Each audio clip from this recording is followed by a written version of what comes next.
हाँ जी दोस्तों, कैसे हैं आप लोग।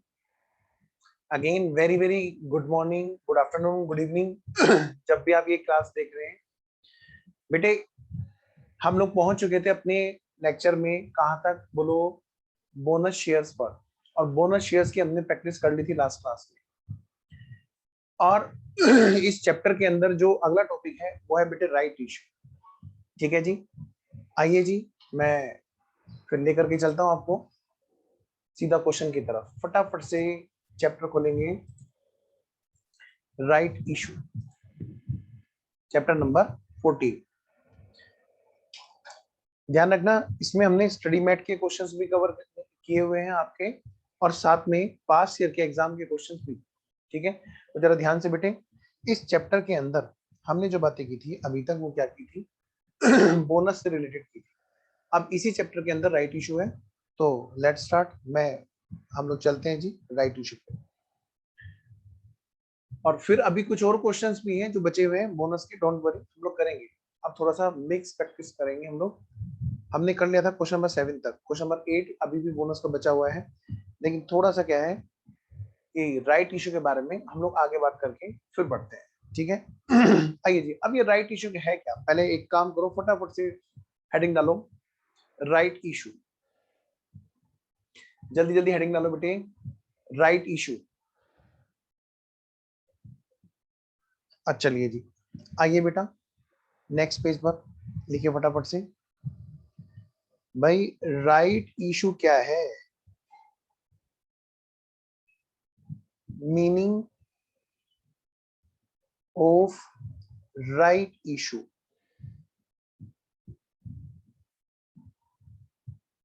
मीनिंग ऑफ राइट इशू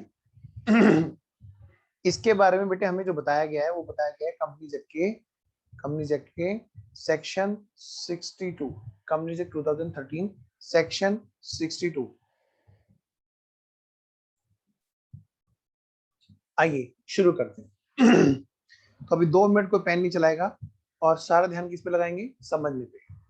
ठीक है, तो मैं पहले इसको समझाता हूँ। आइए बेटा देखिए, याद है हमने जब स्टार्टिंग में इशू ऑफ शेयर्स किया था, हाँ सर, तो हमने कैसे कैसे वहां पे एक ग्राफ बनाया था। क्या सर बताओ बेटे, ये कौन है, एक कंपनी है। कौन है बेटा, ये एक कंपनी है। और ये है बेटा बीच में कौन, जो सबका ध्यान रखता है, जो सबको धोखे से बचाता है किनको बचाता है सर, और कौन बचाता है, इनको बचाता है। ये कौन है जी, ये पब्लिक है, ये सब जानती है पब्लिक है। तो बेटे ये है कौन बेटा जी, ये है कौन बेटा जी, ये है पब्लिक। कौन है बेटा, पब्लिक। इतने सारे लोग एक साथ मिलकर के पार्टनरशिप में इन्वॉल्व नहीं हो सकते हैं, तभी तो यहाँ पर कंपनी की बात आई थी। क्योंकि एक लिमिटेड नंबर ऑफ शेयर्स के बाद, sorry, limited number of partners के बाद में बहुत सारे लोग पार्टनरशिप में नहीं आ सकते एक साथ। इसीलिए तो हमने ओनरशिप को पेपर कैपिटल में लेकर के आए थे, जिनका नाम रखा था शेयर कैपिटल।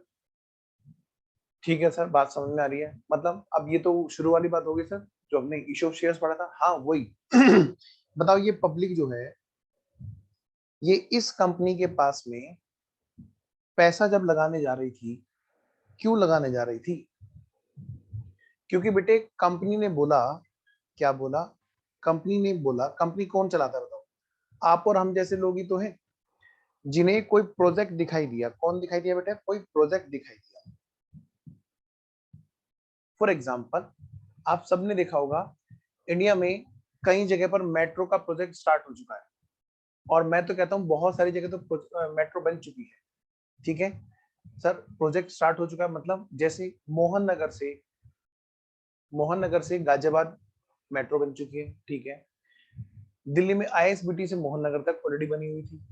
दिल्ली में मैं कहूँ कि जनकपुरी से लेकर के, मतलब आप देखेंगे जनकपुरी से लेकर के वैशाली मेट्रो स्टेशन तक, मतलब वैशाली तक मेट्रो पहले से बनी हुई है। और भी बहुत सारी जगह हैं जहां पर मेट्रो पहले से बनी हुई है। अभी एक प्रोजेक्ट चल रहा है, एक नया प्रोजेक्ट, जहां पर जहां पर गाजियाबाद के मेरठ रोड से सीधा सीधा मेरठ तक के लिए एक रेलवे लाइन बिछाई जाती है। एक नया प्रोजेक्ट।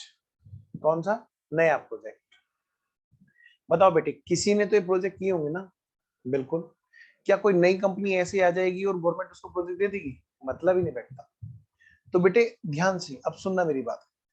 मान लिया फर्स्ट टाइम मेट्रो आई और उस टाइम पर किसी कंपनी ने कहा कि भाई हम ये मेट्रो का काम कर सकते हैं। मतलब ये जो गवर्नमेंट का जो एक प्रोजेक्ट है, इस प्रोजेक्ट पे काम करने पर इतना पक्का था कि भाई बहुत पैसे मिलेंगे, बहुत पैसे मिलेंगे जो मेट्रो बनवाने में काम में हेल्प करेगा। ठीक है ना? ये भी तो एक बिजनेस ही है, मैन्युफैक्चरिंग का, ट्रेडिंग और ज्यादा। अब यहाँ पे देखो बेटा, काम की बात करते हैं। मान लिया, सपोज करो, एक एग्जांपल ले रहा हूं, ये 10,000 करोड़ का प्रोजेक्ट था।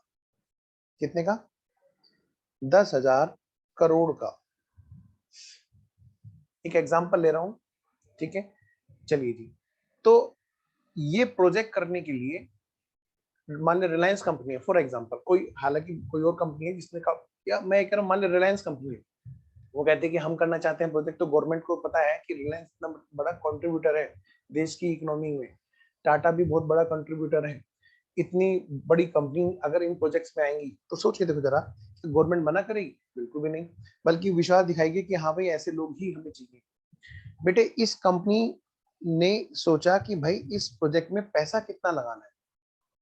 भाई यहाँ पर पैसा लगाना है, मान लिया शुरू में स्टार्टिंग में जो लगाना है इस प्रोजेक्ट में, जो स्टार्टिंग में लगाना है वो है 6,000 करोड़। एक एग्जांपल ले। फिर कंपनी ने क्या किया? पब्लिक को बोला कि भाई आओ भाई, पब्लिक फटाफट से आओ और हम लोग ना एक बड़ा अच्छा प्रोजेक्ट लेके आ रहे हैं, क्योंकि इतने सारे लोग एक साथ ओनरशिप में, पार्टनरशिप में आ गए। बस नाम उसका शेयर कैपिटल के रूप में ओनरशिप बांटने वाली बात हुई। ठीक है? काम की बात करनी है बेटे। अब इसी बीच में पब्लिक की सुरक्षा के लिए काम कौन करते हैं? सेबी।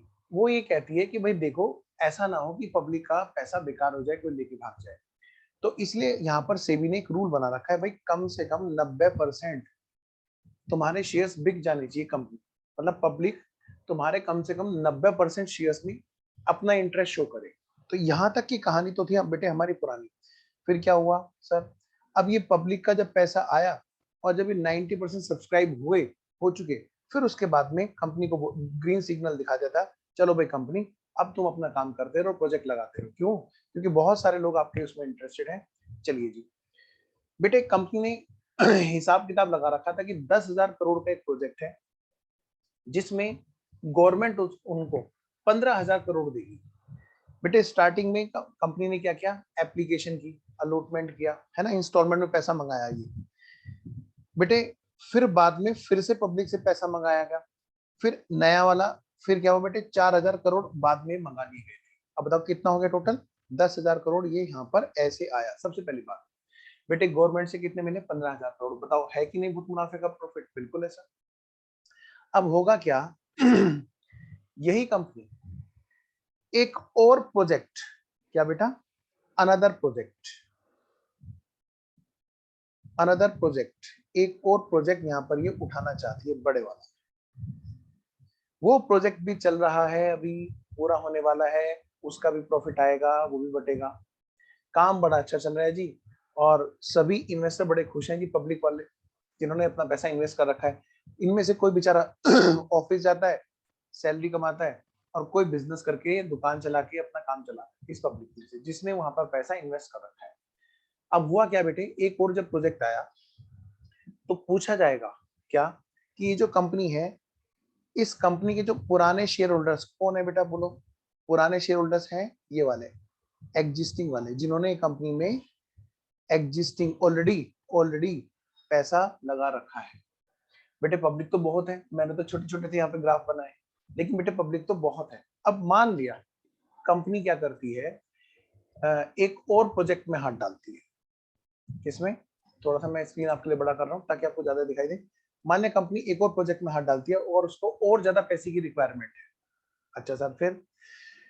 बेटे कंपनी ये कहती है कि भाई मैं तो नया इशू निकालना चाहती हूँ, फर्दर एक और इशू।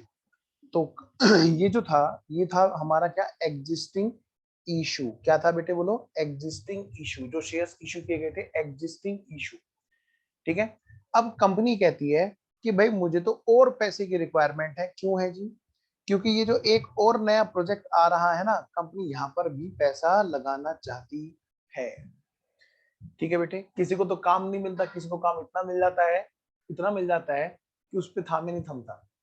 तो बेटे सोच के देखो जरा, अनदर प्रोजेक्ट में पैसा लगाना है तो कंपनी क्या करेगी, फिर से शेयर इशू निकालेगी, एक नया इशू। तो मतलब मैं कह सकता हूं कि यहाँ पर एक नया इशू आने लग रहा है, न्यू इशू।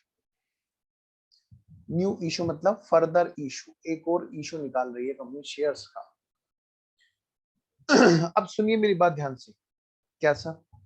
अब ये जो नए शेयर्स इशू किए जा रहे हैं, ये शेयर्स किसको बुलाएगी कंपनी?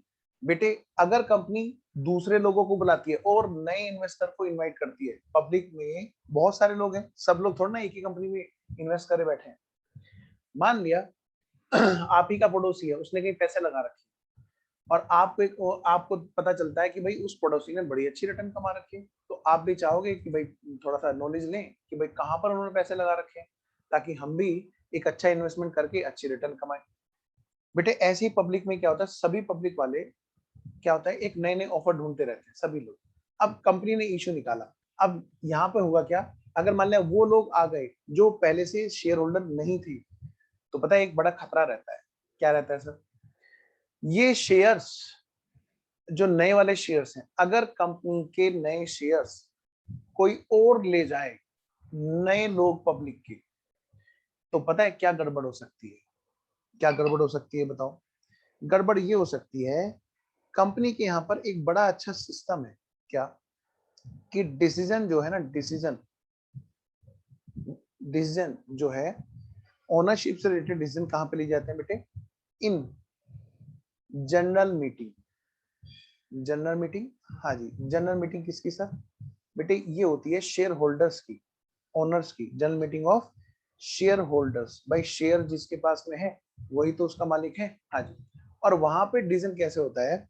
वहां पे बेटे मोर देन 50% जहां पर वोट डलती है उसी में डिसीजन होता है जी, है ना? यानी कि अगर मान लें किसी काम के लिए डिसाइड किया जा रहा है, तो वहां पे बकायदा वोटिंग कराई जाती है कि बताओ ये काम करना चाहिए कि नहीं करना चाहिए। तो वहां पे क्या होता है बेटे, उन चीजों के लिए डिसीजन कौन लेता है बेटे?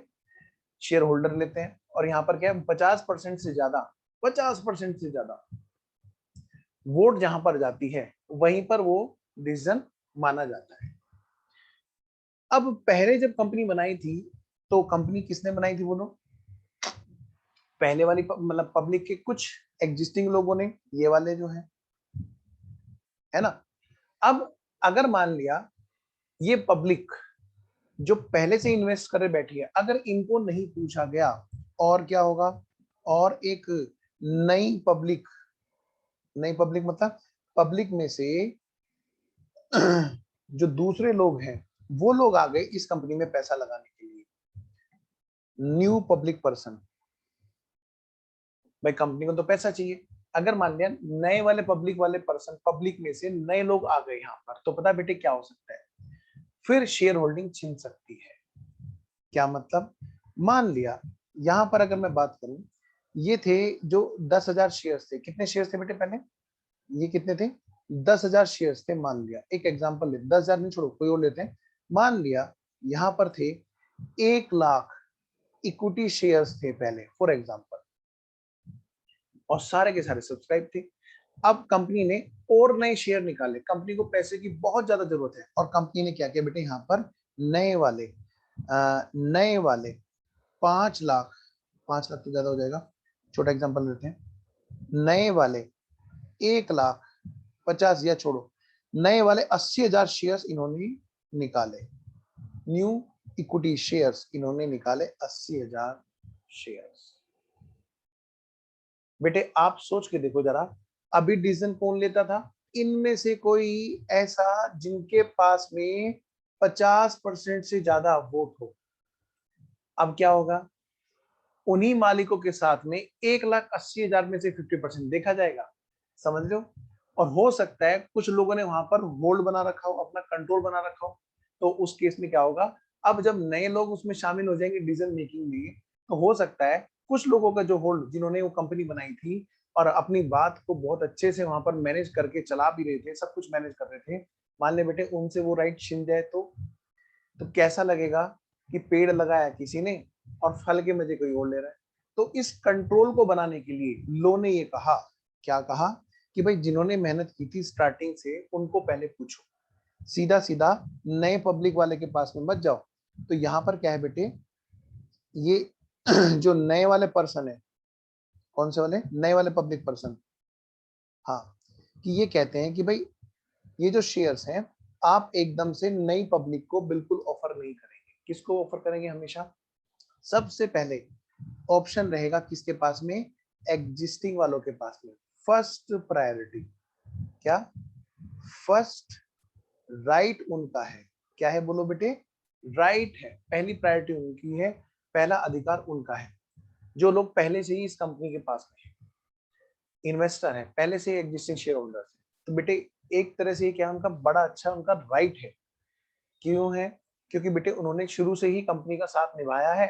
तो ऐसे केस में कंपनी लो ये कहता है कि सबसे पहले उन्हीं को पूछा जाए, उनका ही ये राइट बने। तो बेटे ऐसे ही शेयर्स कहलाते हैं राइट शेयर्स। क्या कहलाते हैं बोलो, राइट शेयर्स। क्या मतलब सर, भाई एक बार इशू के बाद भी जितने भी बाद वाले, मतलब फर्दर वाले, बाद वाले मतलब फर्दर वाले, है ना, बाद में मतलब उसको इंग्लिश में क्या बोलते हैं, फर्दर। तो बाद वाले जितने भी इशू हैं उनको बोला जाता है फर्दर इशू। और वो फर्दर जो इशू होते हैं शेयर्स, एक बार इनिशियली पब्लिक ऑफर निकालने के बाद में फर्स्ट टाइम का इशू इनिशियल पब्लिक ऑफर कहलाता है। उसके बाद में जितने भी इशू हैं वो क्या है, फर्दर इशू। और वो हमेशा पहले से जो शेयर होल्डर है उनको पहले पूछा जाता है, पहले वाले इक्विटी शेयर होल्डर्स को। और क्योंकि उनका राइट होता है इसलिए इस फर्दर इशू को राइट इशू भी बोला जाता है। तो बेटे कभी आपको यहाँ पे वर्ड मिलेगा राइट इशू, और पता है बेटे कभी आपको मिलेगा फर्दर इशू। तो बात समझ जाना कि आईपीओ नहीं है, इनिशियल पब्लिक ऑफर नहीं है, इनिशियली जो इशू किए थे शेयर्स वो वाली बात नहीं है। पहली बार इशू होने के बाद में कोई और नया काम करने जा रहे होंगे, कोई और नया प्रोजेक्ट लगाने जा रहे होंगे जिसके लिए और नए पैसे की रिक्वायरमेंट होगी, तो नया शेयर इशू हो रहा होगा, फर्दर इशू। और उसके लिए पहले वाले इक्विटी शेयर होल्डर्स को राइट दिया गया होगा कि भाई आप खरीदना चाहते हैं। अब सोचो बेटे जरा, क्या जरूरी है सारे लोग खरीद लें? जो पहले इन्वेस्टर थे, मान लिया बेचारों ने बड़ी मुश्किल से वही शेयर्स खरीद पाए थे, है ना। तो सोच के देखो जरा, जो नया जो शेयर आया है अब दोबारा से उस कंपनी ने निकाला है, बेटे जरूरी थोड़ा ना सारे लोग खरीद लें।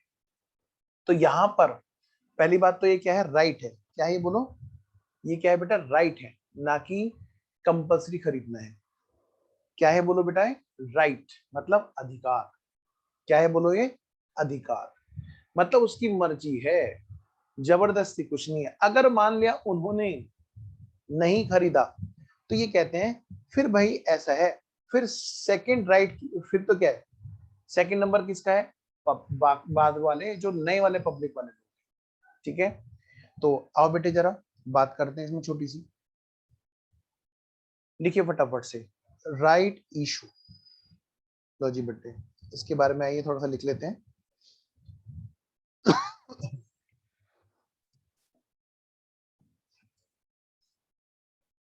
देखिए, whenever company whenever company intend intends to issue new shares, the voting and governance right of existing shareholders may be diluted। जो पहले से वहां पर शेयर होल्डर्स हैं, हो सकता है उनका जो एग्जिस्टिंग जो शेयर होल्डर्स है उनका वोटिंग का राइट और गवर्नेंस का राइट डाइल्यूट हो सकता हो। ठीक है ना। आइए मैं बताऊंगा कैसे डाइल्यूट हो सकता हूँ, है ना, इसको भी मैं एग्जांपल के जरिए समझाऊंगा। आइए जी। ठीक है। देखिए, if they are not allowed to preserve them, यहां पे जाके हमारा सेंटेंस कंप्लीट होता है। अगर उनको ऐसा नहीं कर किया गया, उनको प्रायोरिटी नहीं दी गई इस चीज के लिए कि भाई आप अपने शेयर्स को मेंटेन करें, जितने परसेंट जिसकी होल्डिंग थी उतनी परसेंट वो मेंटेन कर सकता है। अच्छा, ये कैसे हो सकता है? इट में हैपन, भाई ऐसा कैसे हो सकता है कि डाइल्यूट हो जाए? इट में हैपन, आइए जरा इस बात को समझते हैं। इट में happen because because because new share holders new share holders because new shareholders may subscribe हो सकता है भाई बाहर के नए लोग जो है वो खरीद लें। द फर्दर इशू, हो सकता है जो ये फर्दर इशू आए उसमें क्या होगा, वो नए शेयर होल्डर आ जाए, है ना। Companies act 2013 allow the existing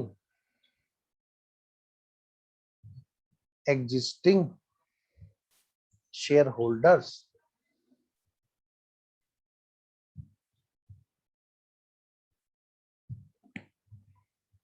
वो कंपनीज एक्ट कहते हैं कि भाई जो पुराने वाले शेयर होल्डर्स हैं जरा उनका ध्यान ज्यादा रखो, क्योंकि वो शुरू से आपके साथ में थे। ठीक है। Companies act 2013 allow the existing shareholders to preserve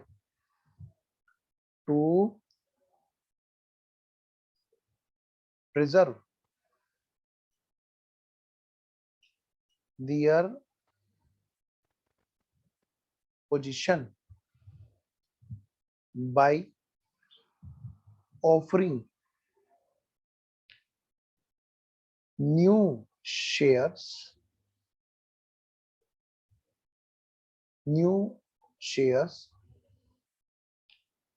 first to them, सबसे पहले उनको ऑफर किया जाना चाहिए नया शेयर।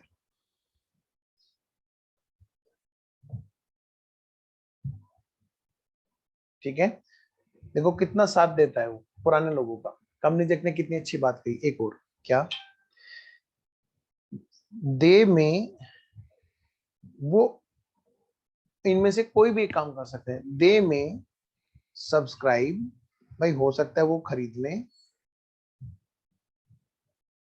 कोमा, इवन यही नहीं, अगर मान लिया वो नहीं खरीदेंगे क्या हो सकता है, मे रिजेक्ट, वो रिजेक्ट भी कर सकते हैं। और दे में, और वो क्या कर सकते हैं बेटे, इवन एक और काम कर सकते हैं। ये बड़ा अच्छा, ये वाला जो ऑप्शन है ये सबसे ज्यादा अच्छा ऑप्शन उनके लिए दिया गया। भाई आप खुद नहीं खरीद पा रहे हो, ठीक है, क्योंकि आपके पास पैसा नहीं है, तो आप एक काम करो ना, आप अपने इस राइट के मजे लो। क्या मतलब, भाई आप ये बताओ, ये राइट बेकार जाएगा अगर आप रिजेक्ट कर दो कि हाँ जी, तो और पैसे आपके पास में है नहीं कि आप सब्सक्राइब कर पाओ, तो आप एक काम करो, आप ये ना किसी और को खरीदवा दो। ठीक है ना। क्यों सर, ऐसा क्यों, फिर क्या वो तो डायरेक्ट भी खरीद सकता है।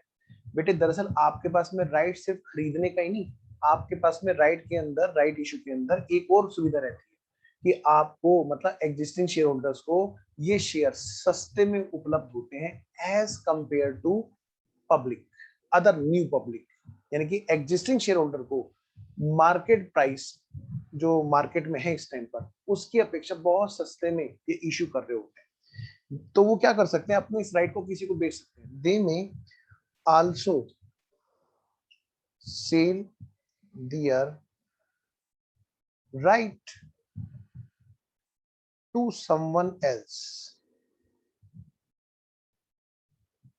भाई वो ना क्या कर सकते हैं, किसी और को अपने अधिकार बेच भी सकते हैं, ठीक है ना। इसी पे हमें चर्चा करनी है और यहीं से हमारी कहानी शुरू होगी, ठीक है। समवन एल्स, बेटे इसी बात को बोला जाता है, राइट को सेल करना क्या कहलाता है बेटे, रिनाउंसमेंट।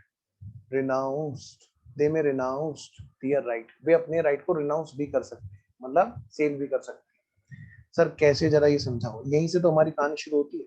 आइए तो मैं समझाता हूँ, छोटा सा मैं आपके सामने ना एक एग्जांपल ले, ठीक है, जरा सोचना। मैं उम्मीद कर रहा हूं कि आपने नोट कर लिया है। आइए एक एग्जांपल लिखिए पहले आप, एग्जांपल।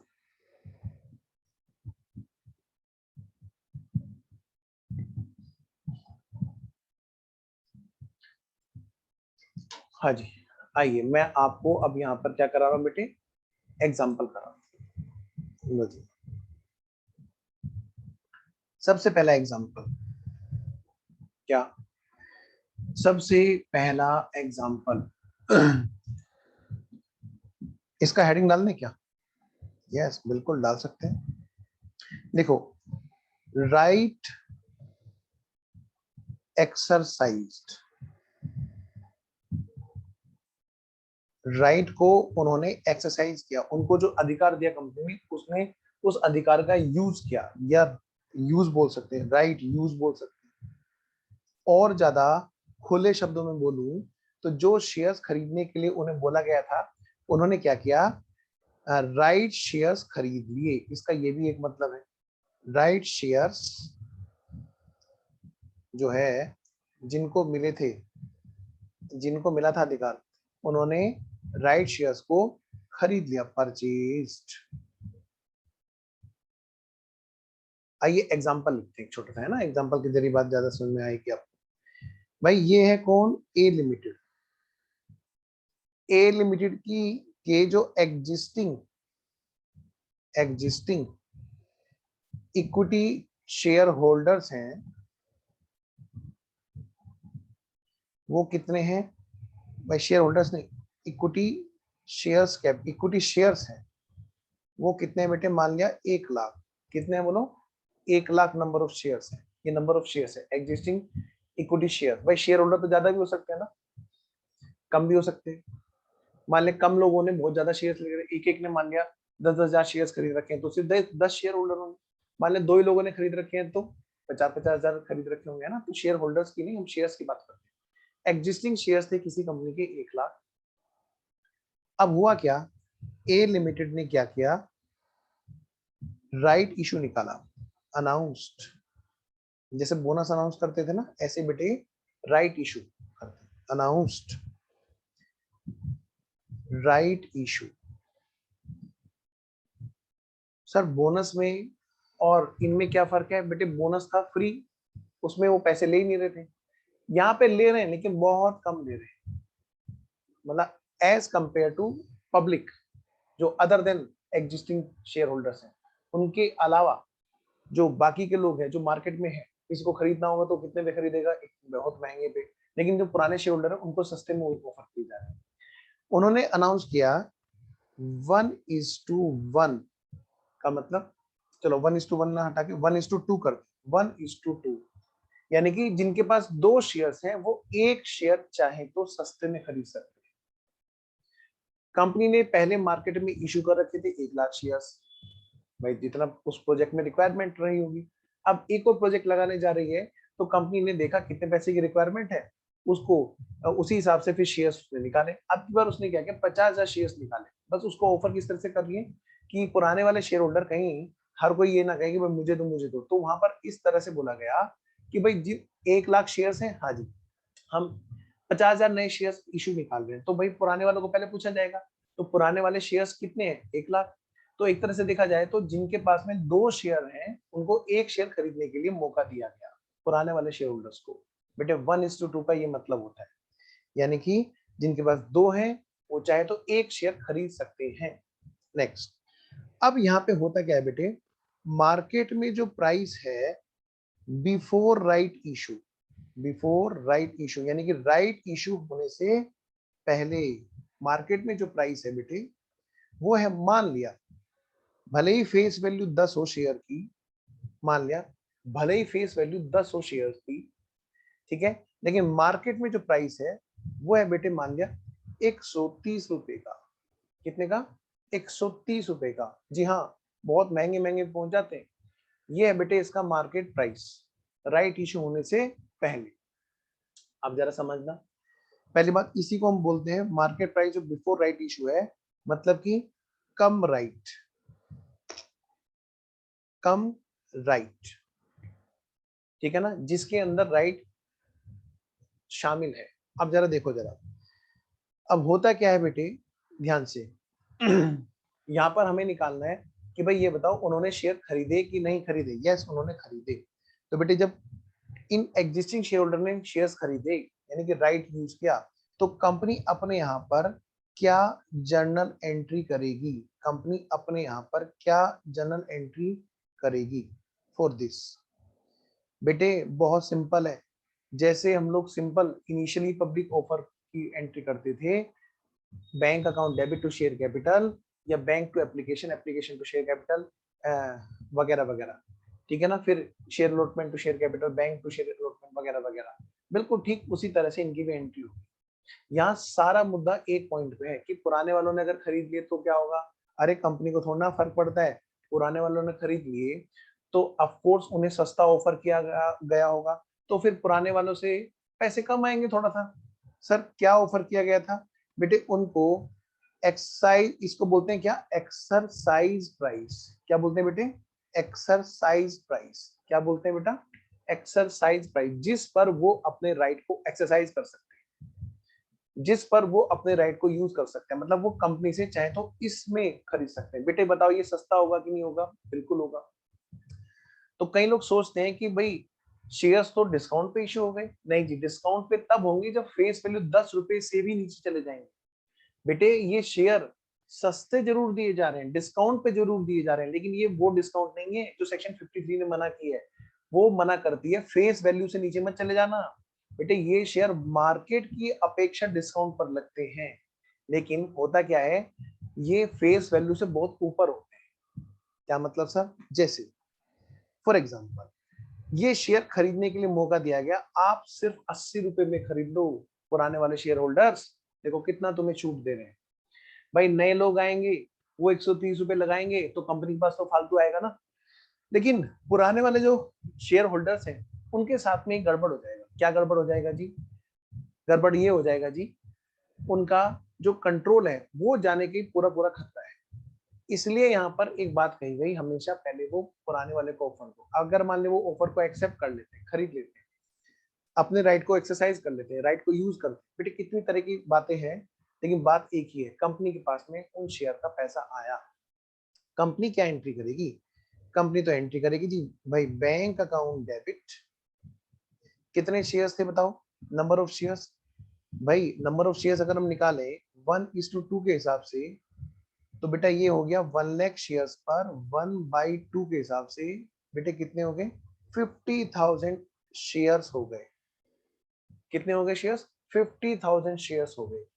अब आप सोच के देखो 50,000 शेयर्स को उन्होंने इशू किया, तो बेटे बैंक में जो पैसा आएगा वो 50,000 शेयर्स का ही तो आएगा ना। एंट्री क्या होगी जी? 50,000 शेयर्स मल्टीप्लाइड बाई 80 रुपीज, जरा मल्टीप्लाई करना, कितना हो गया बेटा? ये 40 लाख, 40 लैक्स आए बेटे बैंक में। लेकिन कैपिटल कितने की गई बताओ जरा? 2 इक्विटी शेयर कैपिटल अकाउंट, कितने की कैपिटल गई जी? भाई 50,000 शेयर्स हैं और फेस वैल्यू तो हमारी 10-10 रुपए की है। है ना बेटा। तो मतलब मैं कह सकता हूँ 5 लाख रुपए की क्या है, कैपिटल। और बाकी क्या है बेटे, जो इससे ऊपर वाला पार्ट है वो क्या है हमारा, सिक्योरिटी प्रीमियम। कहाँ पे क्रेडिट होगा, सिक्योरिटी प्रीमियम अकाउंट में, टू सिक्योरिटी प्रीमियम। बेटा आप चिंता मत करो, मैं सब चीज के आपको एग्जांपल वाइज बात बताऊंगा, लेकिन चलना बेटे स्लो। चाहे कोई भी चैप्टर हो, हमें स्लो चलना चाहिए सीखते हुए। तो बेटे आपके सामने देखो, ये कितनी सिंपल सी बात है। भाई उसने शेयर खरीदे 80 रुपए में। ऐसा लगता है कि सस्ते हैं। सस्ते का मतलब ये नहीं होता कि डिस्काउंट पे इशू है। सस्ते का मतलब बस इतना होता है कि मार्केट में जितने का मिल रहा है उससे सस्ता। फेस वैल्यू से सस्ता तो इशू हो ही नहीं सकता। तो पहले तो ये इतनी सी बात को समझ लो आप। आई होप आपको ये बात समझ में आ गई होगी। चलिए, तो ये था हमारा पहला एग्जांपल जहां पर उसने राइट को क्या किया, बोलो, एक्सरसाइज किया। आइए जी, फिर से यही बात लेते हैं और हम चलते हैं जी एग्जांपल नंबर 2 की तरफ। एग्जांपल नंबर 2 लिखिए बेटा, राइट रिजेक्टेड। आई नो कि हो सकता है ये सब बच्चों को बात पता हो, पर होता है बेटे कोई एक दो बच्चे हैं जिनको थोड़ा सा कभी कभी पॉइंट अटक जाता है, तो मैं उनके लिए थोड़ा सी बातें लिख रहा हूँ। बेटे नंबर ऑफ इक्विटी शेयर्स जो एग्जिस्टिंग है, कौन है बेटा, एग्जिस्टिंग, कितने हैं बताओ। सेम एग्जांपल हम लोग यहाँ पे ले रहे हैं, 1 लाख शेयर्स। बेटे कंपनी ने राइट अनाउंस किया, राइट अनाउंस किया। भाई आप चाहो तो 1:2 के रेशो में आप ना शेयर्स खरीद सकते हो। भाई फेस वैल्यू है, भाई ये क्या है, मार्केट प्राइस जो कम राइट था, मतलब कम राइट मतलब बिफोर राइट इशू जो मार्केट प्राइस था, राइट इशू होने से पहले कम राइट था, कितने का, 130 रुपए का। भले ही उसकी फेस वैल्यू कितने की हो, 10 रुपए की। कितने की, 10 रुपए की। बेटा यहाँ पर जो एक्सरसाइज प्राइस है, एक्सरसाइज जो प्राइस है वो है कितने का, 80 रुपए का। अभी जो हमने क्वेश्चन किया था सेम हमने आप नोट कर। एग्जिस्टिंग वालों ने, एग्जिस्टिंग शेयर होल्डर्स ने रिजेक्ट कर दिया। आप मुझे बताओ इस बात की क्या जनरल एंट्री कंपनी अपने यहां पर करेगी। सर एग्जिस्टिंग वालों ने रिजेक्ट किया है ना, हाँ जी, तो फिर क्या होगा बेटे, फिर क्या होना है, फिर कंपनी जाएगी किसके पास में, बोलो बोलो। कंपनी ने सिर्फ ये कहा था कि फर्स्ट प्रायोरिटी तुम्हारी है, सस्ते में ले लो। कंपनी ने सिर्फ ये कहा था, कंपनी ने ये नहीं कहा था कि तुम नहीं लोगे तो मैं किसी को नहीं शेयर दूंगी। फिर सेकंड प्रायोरिटी किसकी होगी, नए शेयर होल्डर की। और जो नए शेयर होल्डर आएंगे बेटे उनको तो बाहर वाले शेयर होल्डर्स को क्या किया जाएगा, मार्केट प्राइस पे ऑफर किया जाएगा। बताओ बेटे, मार्केट प्राइस पर अब बाहर वाले शेयर होल्डर्स से क्या किया जाएगा, पैसा वसूला जाएगा। एंट्री क्या होगी भाई, बैंक अकाउंट डेबिट। बताओ कितने शेयर्स हैं नए वाले, भाई वही 50,000। कैलकुलेशन तो सेम रहेगी ना। बैंक में कितने आएंगे, 50,000 इंटू 130। अच्छा कितने हो गए, 50,000 इंटू 130, ये हो गए बेटा 65 लाख। कितने, 65 लैक्स, 65 लाख। बेटे इसके अंदर क्या होगा, टू इक्विटी शेयर कैपिटल। कितने की कैपिटल इश्यू होगी बताओ बेटे, भाई 50,000 शेयर्स हैं और पता है 10 वाले यानी कि बेटे 5 लाख। यानी कि जो बाकी का पैसा है वो कहाँ जाएगा, सिक्योरिटी प्रीमियम में।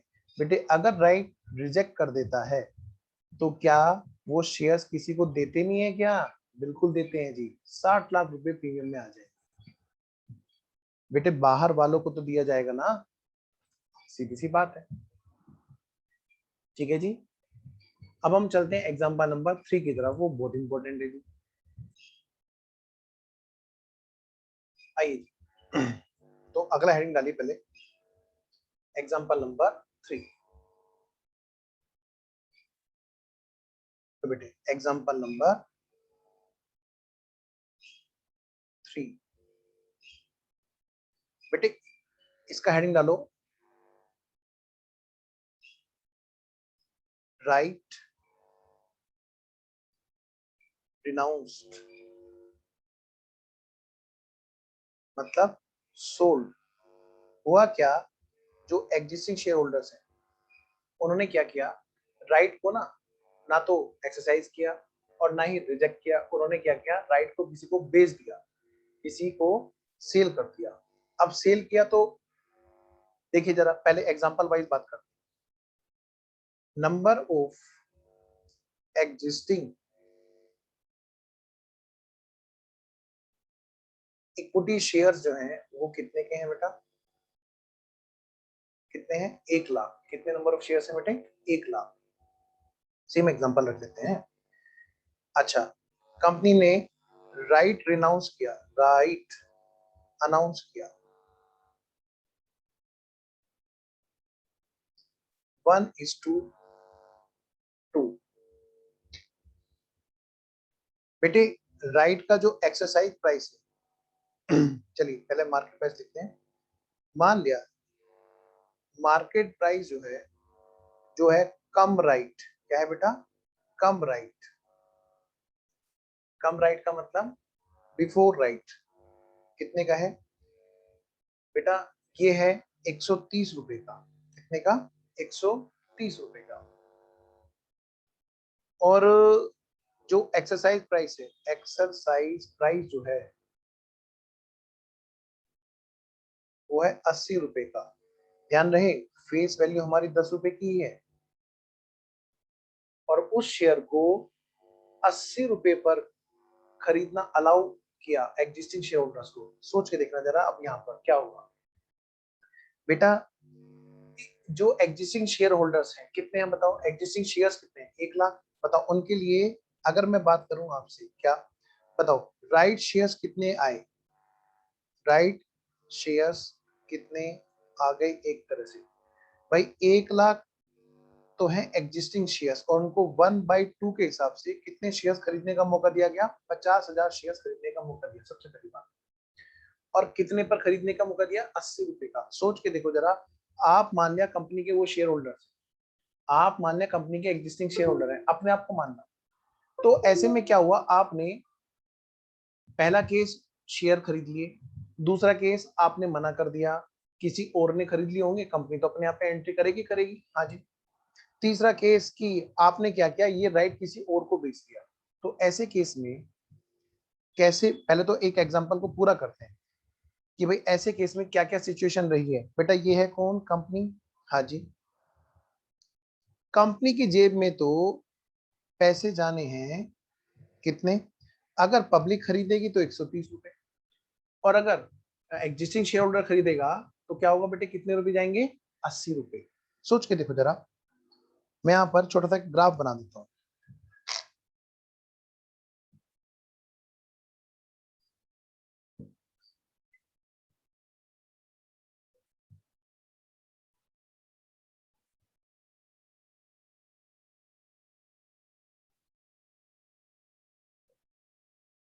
बेटे कंपनी को 50,000 राइट शेयर खरीदने का मौका दिया और कंपनी ने मौका दिया कि राइट शेयर खरीदो 50,000। देखो जरा, ये है कौन, अदर, और ये कौन है बेटे, existing, existing equity share holders, existing वाले। बेटे अगर ये खरीदेगा तो ये कंपनी को कितने देगा, 80 रुपए। एग्जाम्पल नंबर 1 जहां पे उसने खरीदे। नेक्स्ट एग्जाम्पल नंबर 2, जब ये नहीं खरीदेगा और रिजेक्ट कर देगा तो पब्लिक खरीदेगी, अदर पब्लिक, मैं कह सकता हूं नए इक्विटी शेयर होल्डर्स। तो ये कितने देंगे बेटे, 130 रुपए। कितने देंगे बेटे, 130 रुपए नए वाले। गलत तो नहीं कर रहा हूं,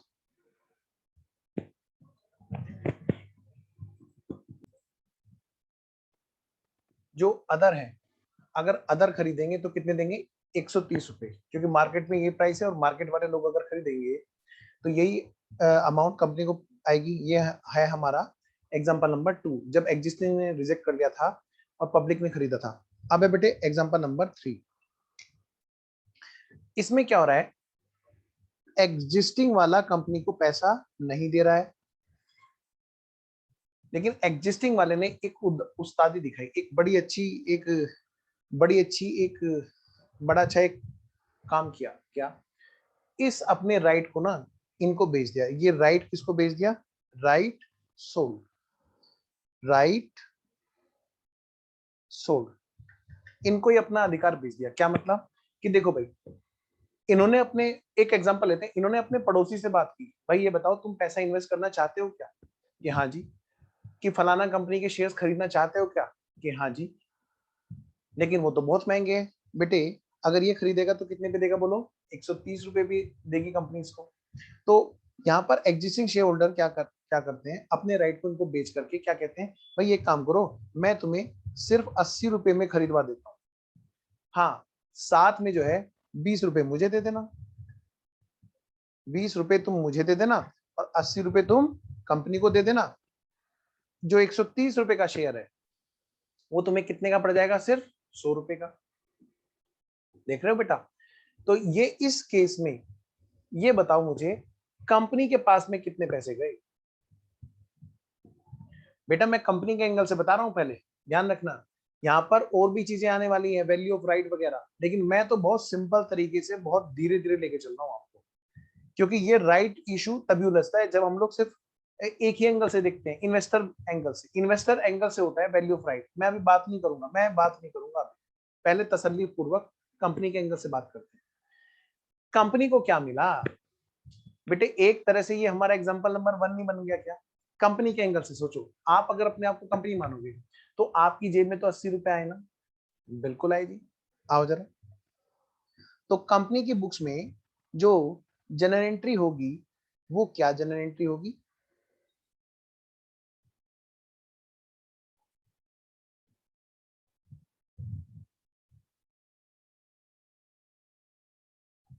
कंपनी को तो जी पैसे मिले कितने? 80 रुपए के हिसाब से। एंट्री होगी बैंक अकाउंट डेबिट। बेटे 50,000 शेयर्स हैं, इसमें तो कोई डाउट ही नहीं किसी को। 50,000 शेयर्स में हम लोग मल्टीप्लाई कर रहे हैं किस चीज की बेटे? जो बैंक में पैसा आया 80 रुपए, कितना हो गया? 40 लाख रुपए।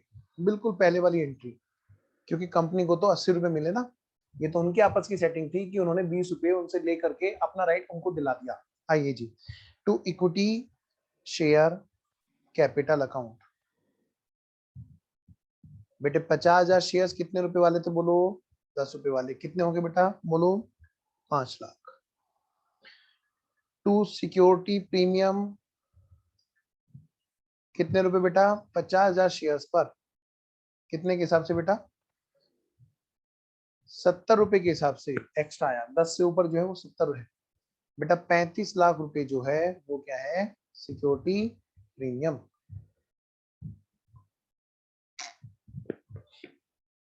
बेटे बात समझ में आई आपको? कंपनी के एंगल से सोचना है पहले, एंट्री तो कंपनी करेगी ना। अब बात करेंगे इन्वेस्टर के एंगल से। इन्वेस्टर के एंगल से अभी तक जितने भी हमने एग्जांपल लिए उसमें हमने किसकी बात की बोलो? कंपनी के पॉइंट ऑफ व्यू से। आइए जरा इन्हीं सब पॉइंट ऑफ व्यू में अब हम लोग चलते हैं कहां पर? इन्वेस्टर के पॉइंट ऑफ व्यू से, जो पैसा लगा रहा है। वापस से आइए जहां पर हमने किया था एग्जाम्पल नंबर 1। क्या किया था बोलो बेटा? Example number 1।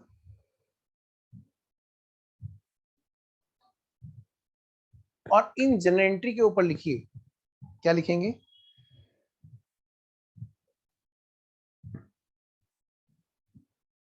फ्रॉम,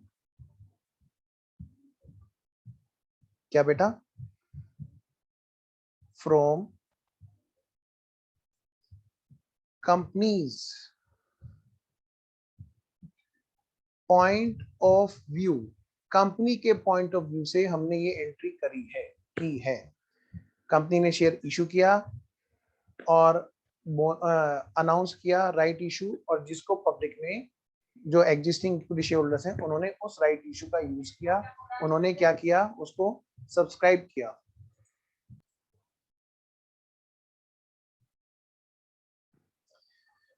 हाँ जी, ठीक है।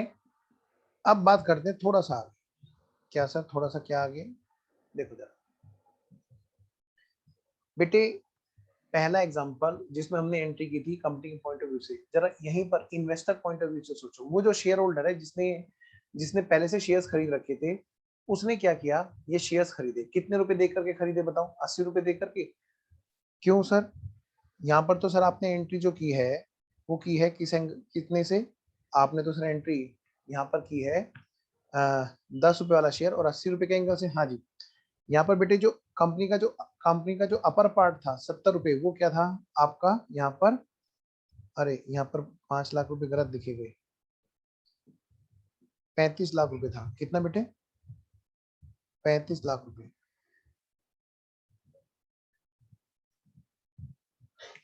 अब हम बात करेंगे किसके पॉइंट ऑफ व्यू से बेटे? इन्वेस्टर पॉइंट ऑफ व्यू से। तो यहाँ पर फिर से लिखिए जर्नल एंट्री। क्या लिखेंगे बेटे? Journal entry. सर हमारे सिलेबस में है क्या? दरअसल वैल्यू ऑफ राइट समझने के लिए एक बड़ा अच्छा तरीका है कि अगर हम इन्वेस्टर पॉइंट ऑफ व्यू से हम हर एंट्री को साथ में समझते चले तो वो चीज बड़ी आसानी से समझ में आ जाएगी। क्योंकि वैल्यू ऑफ राइट ना इन्वेस्टर पॉइंट ऑफ व्यू से है, और बच्चा क्या करता है, डायरेक्ट उसको बिना इन चीजों को समझे सीधा सीधा वैल्यू ऑफ राइट समझने की कोशिश करता है, तो बेटे कभी कभी दिक्कत हो जाती है। देखिए यहाँ पर फ्रॉम इन्वेस्टर मतलब existing share holders point of view.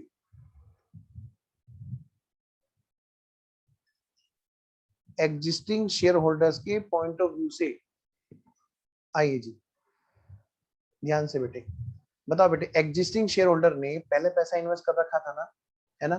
अब वो क्या करेगा? अब वो फिर से पैसा इन्वेस्ट करेगा यहाँ पर। तो वो क्या करेगा, जैसे पहले वाले की एंट्री कर रखी थी इन्वेस्टमेंट की, investment in equity shares account debit to bank, ऐसी वो यहाँ पर करेगा। भाई वो तो एंट्री सीधा सीधा ये करेगा। मैं रेड कलर से कर दूं? आइए जी, वो करेगा इन्वेस्टमेंट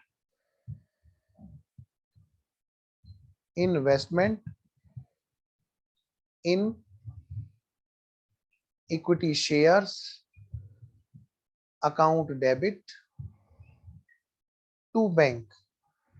बेटे जैसे उसने पहले वाले शेयर्स खरीद रखे थे 1 लाख, ठीक वैसे ही यहाँ पर भी क्या है, कितने शेयर्स खरीदेगा वो? नए वाले 50,000। बताओ उसने कितना पेमेंट किया नए वाले शेयर्स के लिए? भाई उसने राइट शेयर्स खरीदे ना, है ना? वो उसके लिए तो नए थे, एग्जिस्टिंग वाले के लिए। बेटे 80 रुपए के हिसाब से कितने हो गया? 40 लाख। क्या वो प्रीमियम को अलग से रिकॉर्ड करता है? नहीं, वो क्या करता है, सीधा सीधा एक ही अकाउंट में एक डेबिट करता है। क्या क्या करता है जी? Investment account. ठीक है जी, तो पहले तो इसको नोट करो जल्दी से, और फिर ये ऐसी ही एंट्री हम लोग करेंगे दूसरे वाले एग्जांपल में।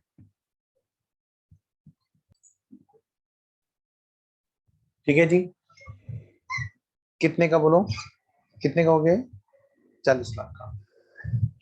अब मैं बढ़ता हूं बेटे आगे। फिर हमारा एग्जांपल नंबर कौन सा था? एग्जांपल नंबर 2 था ना। जब राइट रिजेक्ट कर दिया था एग्जिस्टिंग वाले इक्विटी शेयर होल्डर ने, जब राइट रिजेक्ट कर दिया था, भाई कंपनी के पॉइंट ऑफ व्यू से आप देखोगे, यहाँ पे लिख लो ब्रैकेट में, company point of view. Company point of view, भाई वो इंतजार थोड़ा ना करेगी आपका बहुत ज्यादा तक। एक कट ऑफ डेट होती है जब तक वो आपको अपना राइट यूज करना होता है। उसके बाद में क्या होगा बेटा? कंपनी पब्लिक को ऑफर करेगी, नए वाले पब्लिक को, नए वाले शेयर होल्डर्स को इनवाइट करेगी और पैसे रिसीव कर लेगी। ठीक है जी, अगली बात। अगली बात बेटे, बेटे इन्वेस्टर पॉइंट ऑफ व्यू से अगर मैं देखूं इसी चीज में, यहाँ पर इन्वेस्टर जो है वो एग्जिस्टिंग वाला नहीं है। देखिए फटाफट, अगर मैं बात करूं जर्नल एंट्री, जो एग्जिस्टिंग इक्विटी शेयर होल्डर है, कौन सा बेटा? एग्जिस्टिंग इक्विटी शेयर होल्डर्स है। तो बेटे क्योंकि उसने तो राइट रिजेक्ट कर दिया, तो उसके यहाँ पर कोई भी एंट्री नहीं होगी, नो एंट्री। ना ना ना ना ना ना ना ना नो एंट्री बेटे। अब जो नया शेयर होल्डर है, नए वाला इक्विटी शेयर होल्डर है, जरा उसके यहाँ बात करके देखें, है ना। देखो बेटे, जर्नल एंट्री,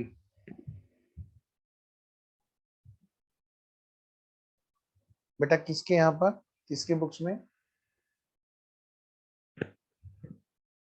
जो न्यू इक्विटी शेयर होल्डर्स हैं उनकी बात हो रही है।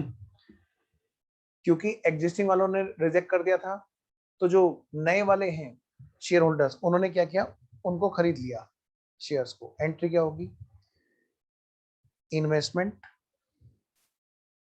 पता है ना आपको, नए वालों से पैसे कितने आए थे कंपनी के पास में, 130 रुपए के हिसाब से, है ना।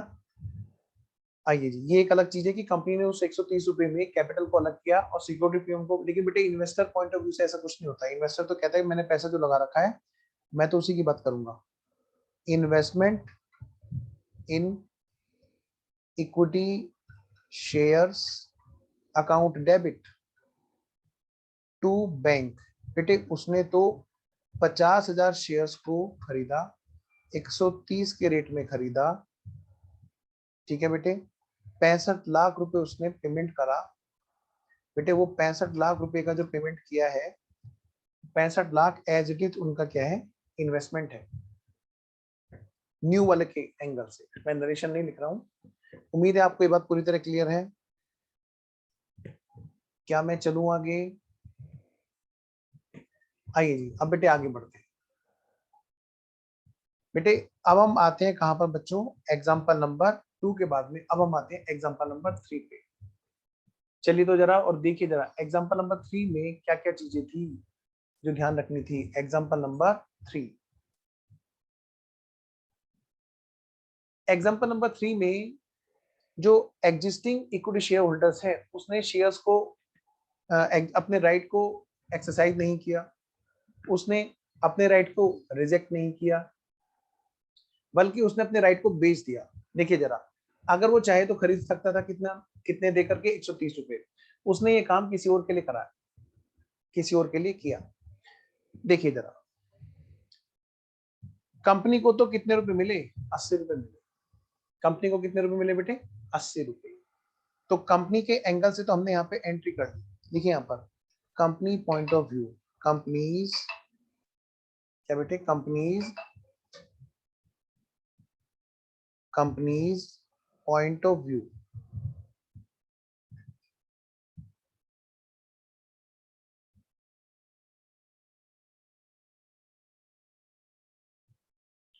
अब जरा दो पॉइंट ऑफ व्यू और है यहाँ पर। अच्छा क्या, एक है बेटे एग्जिस्टिंग वाले इक्विटी शेयर होल्डर का पॉइंट ऑफ व्यू जिन्होंने अपना राइट बेचा, और दूसरा होगा जो नया शेयर होल्डर है। बेटे नए वाले शेयर होल्डर को कितने का पड़ा बताओ, वो क्या कहेगा कि जी मैंने तो एक तो 80 रुपए तो कंपनी को दिए, 20 रुपए आपको दिए, तो बेटे नए शेयर होल्डर के लिए अमाउंट कितने की पड़ी, 100 रुपए की। कितने की, 100 रुपए की। आइए जरा, अब यहां पर मैं जो आपको बता रहा हूं ध्यान से करना बेटे। देखिए यहां पर जर्नल एंट्री, तो पहले मैं एक काम करूं, एग्जिस्टिंग शेयर होल्डर के बजाय मैं नए शेयर होल्डर की एंट्री लिखा दूं। यस, लिखिए बेटा यहाँ पे न्यू इक्विटी शेयर होल्डर, जो नए वाला इक्विटी शेयर होल्डर है उसने पैसे लगाए। बताओ बेटे उसने क्या कहा कि मेरे को तो शेयर 100 रुपए का पड़ा। उसने तो बेटे कितने का खरीदा, 80 रुपए तो कंपनी को दिए, 20 रुपए इन पर्सन को दिए, यानी कि उसकी जेब से कितना पैसा गया, 100 रुपए के हिसाब से। लो बेटे, इन्वेस्टमेंट उसके लिए कॉस्ट कितने की है उतने पर रिकॉर्ड करेगा। Investment in equity shares account debit, 50,000 shares उसने 80 रुपए प्लस कितना, 20 रुपए उनको दिए, 20 रुपए यानी कि 100 रुपए के हिसाब से, मतलब मैं कह सकता हूं 50 लाख का उसको पड़ा टू बैंक। 50 लाख रुपए का पड़ा उसको बेटे, सीधी सी बात है। ये जो इन्वेस्टमेंट है इसकी कॉस्ट कितने की है बेटे, 50 लाख। अगली बात बेटे, अब हम बात जो कर रहे हैं वो बात कर रहे हैं एग्जिस्टिंग इक्विटी शेयर होल्डर्स की। आइए बेटे, ये जो एग्जिस्टिंग इक्विटी शेयर होल्डर है ये कौन है? ये वो है जिसने पहले से कंपनी में शेयर खरीद रखे थे, जिस वजह से, क्योंकि उसने पहले से कंपनी में शेयर खरीदे हुए थे, इस वजह से उसको क्या हुआ बेटे? ऑफर था। किस वजह से था? क्योंकि उसने पहले से शेयर्स खरीद रखे थे। अगर उसने पहले से शेयर्स नहीं खरीद रखे होते तो ये ऑफर आ ही नहीं सकता था। तो ध्यान से बच्चों, अब यहां पर सबसे पहली बात, ये जो एग्जिस्टिंग वाला इन्वेस्टर है जिसने पहले से इन्वेस्टमेंट वहां पे कर रखा था, बेटे उसने कितने शेयर्स खरीद रखे थे जिसकी बदौलत वो उनको एक शेयर मिला? सीधी सी बात है, अगर अगर किसी ने यहां पर एक शेयर खरीद, दो शेयर खरीद रखे होंगे, तभी तो उसको एक शेयर खरीदने का मौका मिल पाएगा। बोलो बेटे। तो मैं कह सकता हूं उसने कंपनी में कितने खरीद रखे थे? बोलो। कम से कम दो शेयर्स खरीद रखे थे। और यहाँ पर हमारा हिसाब किताब कितने शेयर्स का निकल रहा है? 50,000 शेयर्स का निकल रखा है। क्या ये जो 50,000 शेयर्स राइट शेयर्स हैं, ये किसी एक ही पर्सन ने खरीदे? नहीं, जितने भी शेयर होल्डर्स पहले थे जिनके पास में वो 1 लाख शेयर्स थे, उन लोगों ने 50,000 शेयर्स खरीदे। जब एग्जांपल नंबर 1 में खरीदे, जब रिजेक्ट किया तो सबने रिजेक्ट किया। आइए अब एग्जांपल नंबर 3 में हम जो बात ले रहे हैं वो क्या ले रहे हैं कि भाई अगर ये सारे के सारे 50,000 शेयर्स खरीदने के बजाय, रिजेक्ट करने के बजाय, ये सभी शेयर होल्डर अपना राइट किसी को बेच दें, तो बेटे कितने रुपए मिल रहे हैं उनको? 20 रुपए। आइए जरा, 20 रुपए एक तरह से क्या है बेटे? फोकट की कमाई तो है ना? लेकिन इसको आप ऐसे मत लेना लाइटली। क्यों सर? यहीं से हमारा जो मेन पॉइंट है इस चैप्टर का, राइट शेयर्स का जो एक मेन पॉइंट है, वैल्यू ऑफ राइट, वो हमें यहां से शुरू करना है। बेटे वैल्यू ऑफ राइट क्या मतलब? भाई ये 20 रुपए उस एग्जिस्टिंग शेयर होल्डर ने डिसाइड किए होंगे कि नहीं किए होंगे? बताओ। पक्का किए होंगे। उसने किस बेसिस पर इसको डिसाइड किया होगा? इसी का नाम है बेटे वैल्यू ऑफ राइट। ये 20 रुपए जो पैसे, 20 रुपए जो आए उसकी क्या तो अकाउंटिंग होगी, और जो ये अकाउंटिंग होगी उसमें 20 रुपए कैसे डिसाइड होता है कि भाई हम तुम्हें अपना अधिकार 20 रुपए में बेच देंगे। और अगर वो जो 20 रुपए में अधिकार बेचना डिसाइड हुआ है, अगर वो ज्यादा हो या कम हो 20 रुपए से, तो क्या फर्क पड़ेगा? क्या उसको कोई नुकसान रहेगा अपना राइट अगर वो नहीं बेचेगा? बिल्कुल रहेगा जी। आइए मैं इसी पे बात करने जा रहा हूं आपसे। तो आइए बेटे फटाफट से मैं एक हेडिंग डालता हूं नेक्स्ट पेज पर, आप भी फटाफट से हेडिंग डालिए, value of right. Value of right क्या डालोगे बेटे?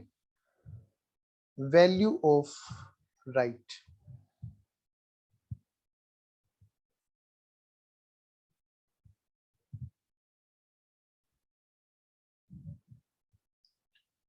Value of right. मैंने राइट शेयर नहीं कहा, ध्यान रखना, मैंने राइट बोला। जरा ध्यान से सुनना इस चीज को जो मैं अब समझा रहा हूं बेटे, इसी पे ही सारी बात टिकी हुई है। क्या मतलब सर? बेटे यहां पर एक डेट होती है, डेट कौन सी? Cut off date. Cut off date. Cut off date किस चीज की? कि भाई आप चाहो तो यहां तक आपके पास में राइट है कि आप अपना एक्सरसाइज कर लो, इस एक्सरसाइज प्राइस पर आप शेयर खरीद लो एग्जिस्टिंग इक्विटी शेयर होल्डर जी। बेटे हर आदमी किसी भी जगह पर अगर इन्वेस्टमेंट करना चाहेगा तो बताओ किस लिए करना चाहेगा? ऑफ कोर्स रिटर्न के लिए, है ना? रिटर्न के लिए। तो सोच के देखो जरा, अगर हमें ये पता चले कि कोई कंपनी ना फटाफट से बोनस अनाउंस करने जा रही है, या या या वो राइट शेयर्स अनाउंस करने जा रही है, या वो डिविडेंड बांटने जा रही है, सबसे अच्छा एग्जांपल डिविडेंड बांटने जा रही है। डिविडेंड मतलब प्रॉफिट, प्रॉफिट बांटने वाली है। तो हम क्या करेंगे? फटाफट से कोशिश करेंगे उस शेयर्स को खरीद लें, ताकि जो साल भर का जो हिसाब किताब है वो बटेगा, उन शेयर्स पे बटेगा, और वो हम भी बेनिफिट उठा लें। तो बेटे जब तक किसी पेड़ पर फल लगे होते हैं सब लोग उसके पीछे पीछे भाग रहे होते हैं। ऐसे ही किसी कंपनी के शेयर्स के पीछे सब शेयर होल्डर, जितने भी इन्वेस्टर है मार्केट में, जितने भी इन्वेस्टमेंट करने के इच्छुक है, वो लोग क्या करते हैं? उस कंपनी के पीछे पीछे भागते हैं। तो ये जो कट ऑफ डेट होती है वो इसी बात की डेट होती है कि भाई इस डेट तक आपको मौका मिलेगा। उससे पहले पहले बताओ बेटे, सब लोग भाग रहे होंगे ना उसके पीछे, है ना। ऐसे ही डिविडेंड की तरह से ऐसी बेटे एक राइट के लिए भी होती है कि भाई सब लोगों को मौका मिलेगा सस्ते शेयर खरीदने का। मार्केट में 130 का है, हम तुम्हें 80 का दिलाएंगे, तुम्हारी मर्जी है। अगर तुम खरीदना चाहो तो बेटे सब लोग चाहते हैं कि अरे अरे वाह, अगर हम पुराने शेयर्स खरीद लें उस कंपनी के तो हम भी पुराने शेयर होल्डर बन जाएंगे, और फिर कट ऑफ डेट पर हम भी खड़े हो जाएंगे लिस्ट में कि भाई हमें भी सस्ता शेयर्स खरीदने का मौका दो। सोच के देखो बेटे, मतलब इससे पहले जो मार्केट प्राइस होगा वो हाई होगा या लो होगा, सोच के देखो। ऑफ कोर्स बेटे यहाँ पर मार्केट प्राइस जो है हाई रहा होगा। क्यों रहा होगा सर? क्योंकि बेटे सब लोग इसके पीछे पीछे भाग रहे होंगे, मतलब इसकी डिमांड ज्यादा रही होगी। अब जब डिमांड ज्यादा रही होगी तो बेटे नेचुरल है कि वहां पर जो प्राइस रहा होगा वो अप ही रहा होगा हमेशा। इसी को हम एक और नाम से जानते हैं, मार्केट प्राइस कम राइट। कम राइट मतलब उसके अंदर भी राइट जुड़ा हुआ है, ये मार्केट प्राइस बड़ा हाई रहा। और जब राइट शेयर्स बढ़ चुके होंगे, मतलब पेड़ से फल उतर चुके होंगे, तो उसके बाद में जो मार्केट प्राइस है वो ऑफ कोर्स बेटे कुछ ना कुछ तो डाउन जाएगा। यहाँ पे जो मार्केट प्राइस है ये डाउन जाएगा कि नहीं जाएगा? 101% जाएगा। क्योंकि जैसे मान लिया शादी ब्याह में लोग आए, खाए पिए, फिर खाने पीने के बाद में क्या होता है, सब लोग खिसकना शुरू कर देते हैं। वही काम बेटे यहाँ पे इन्वेस्टर का होता है। इन्वेस्टर आए, है ना, खाना पीना खाया, डिविडेंड बटा या राइट बटा, फिर क्या हुआ, सबके सब शेयर्स बेच करके भागना चाहते हैं कि चलो भाई अब किसी और कंपनी में देखेंगे। इन्वेस्टमेंट का तो देखो जी यही कॉन्सेप्ट है। तो मैं ये कह सकता हूँ बेटे, मार्केट प्राइस पहले वाला जो रहा होगा वो बड़ा रहा होगा, ज्यादा रहा होगा। बाद में मार्केट प्राइस बेटे गिर गया होगा, है कि नहीं? अब सोच के देखो, आपका अगर मान लिया आपके पास में 1 लाख इक्विटी शेयर्स हैं पहले से। कितने हैं? 1 लाख इक्विटी शेयर्स। आप ही वो शेयर होल्डर है। आप मुझे बताना बेटे जरा, वो 1 लाख इक्विटी शेयर्स जो है उनका मार्केट प्राइस हमने क्या डिसाइड किया था क्वेश्चन में, कि वो ना सर 130 रुपए का है पहले।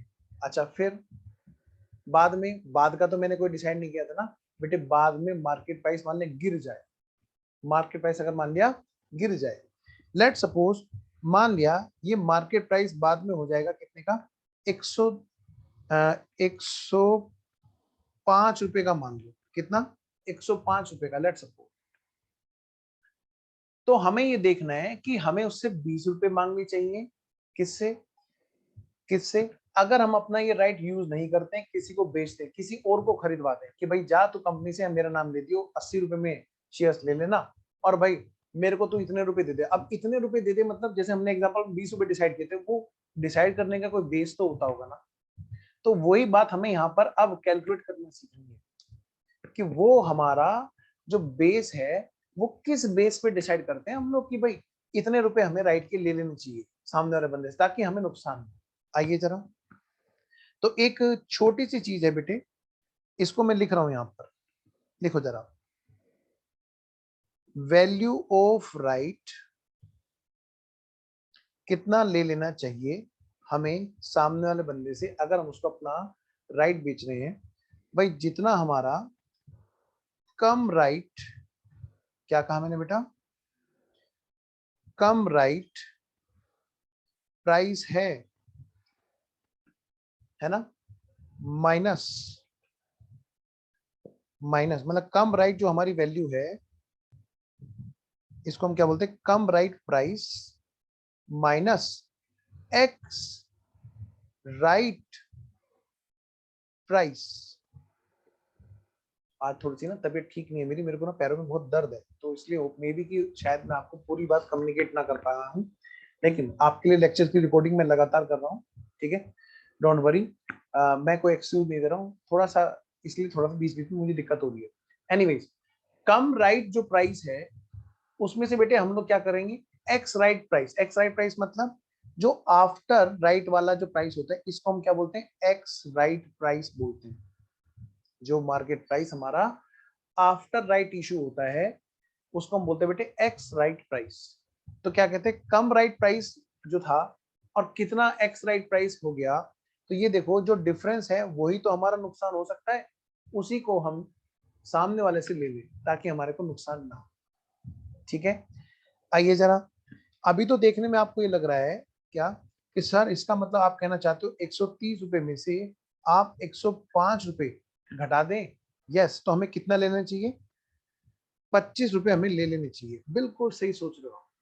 130 में से हमें 105 घटा देना है, यानी कि 25 रुपए हमें उससे कम से कम लेने चाहिए।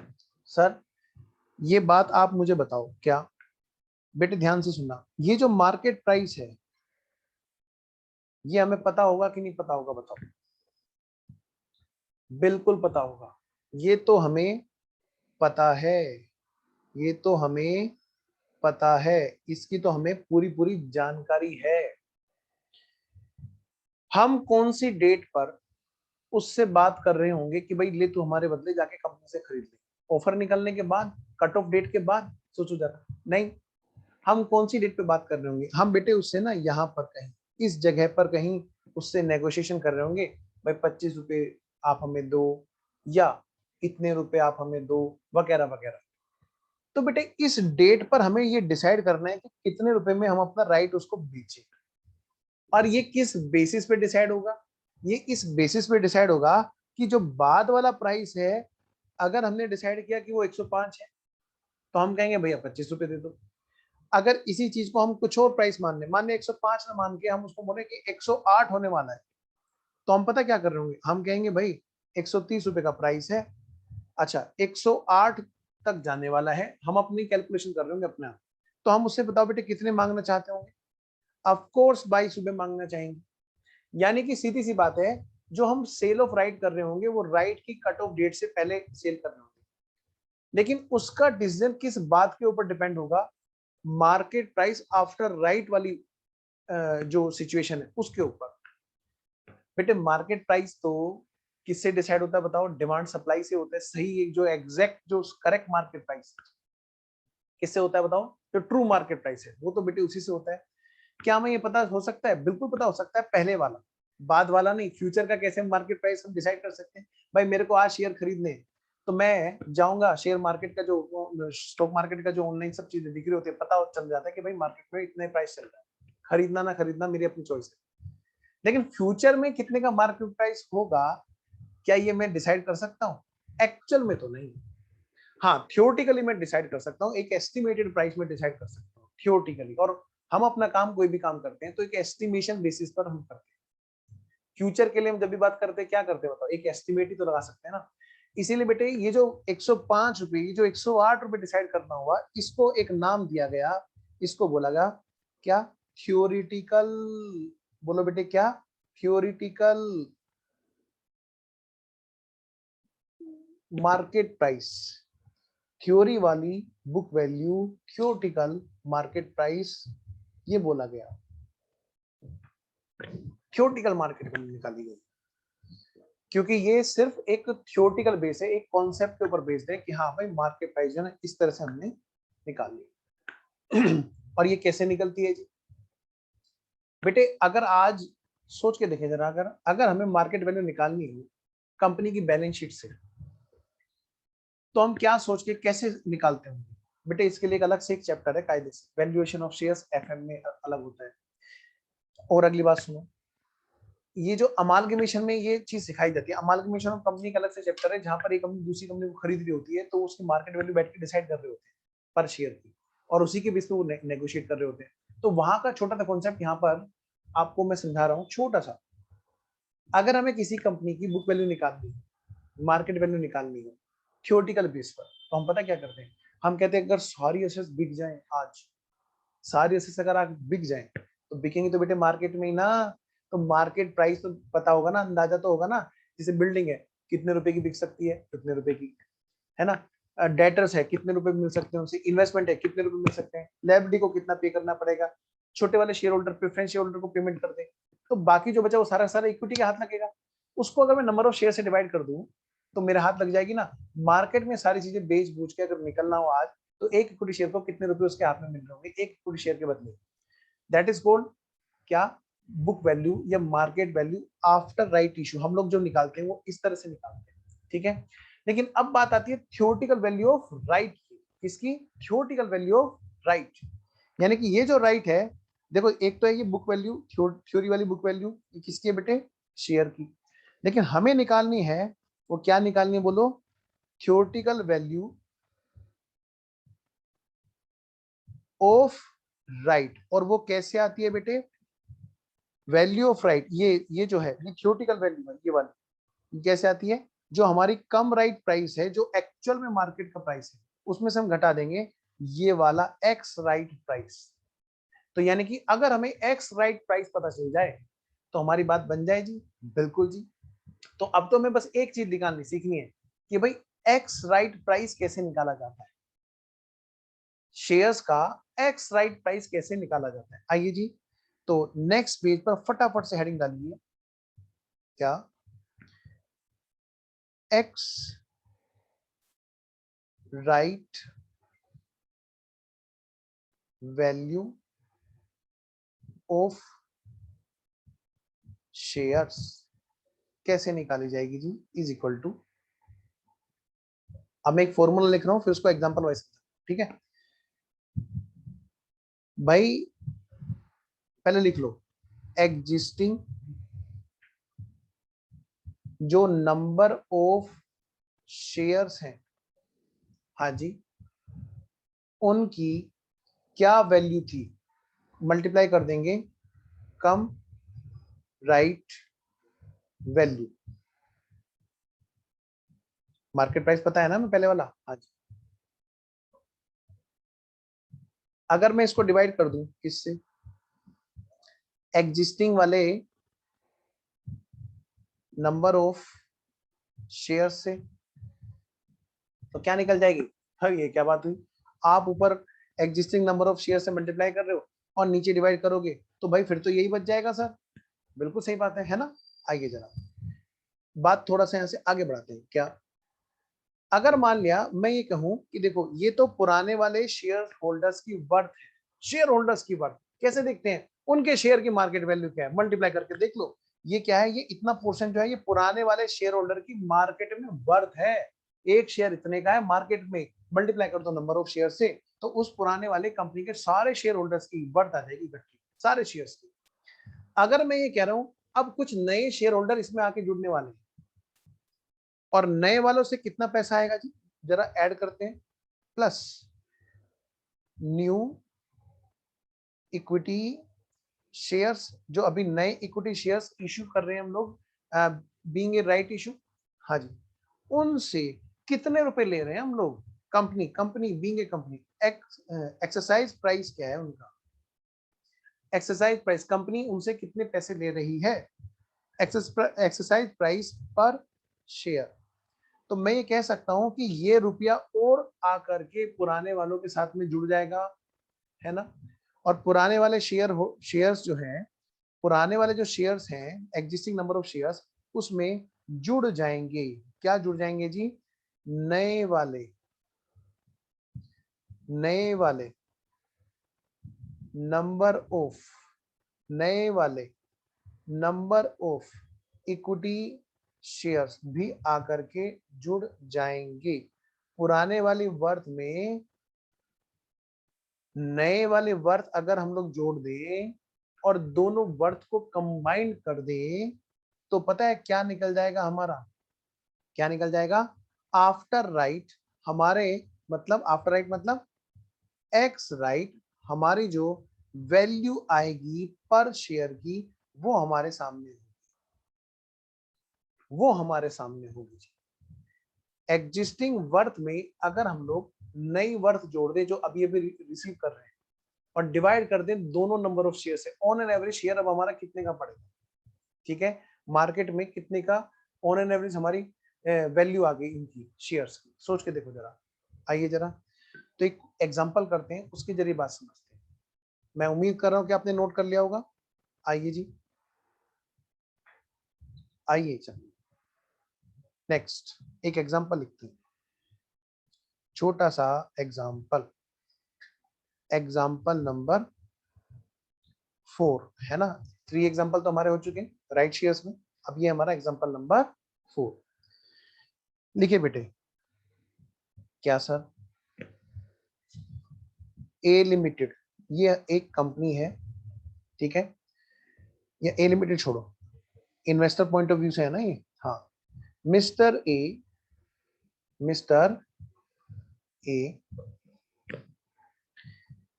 इन्वेस्टेड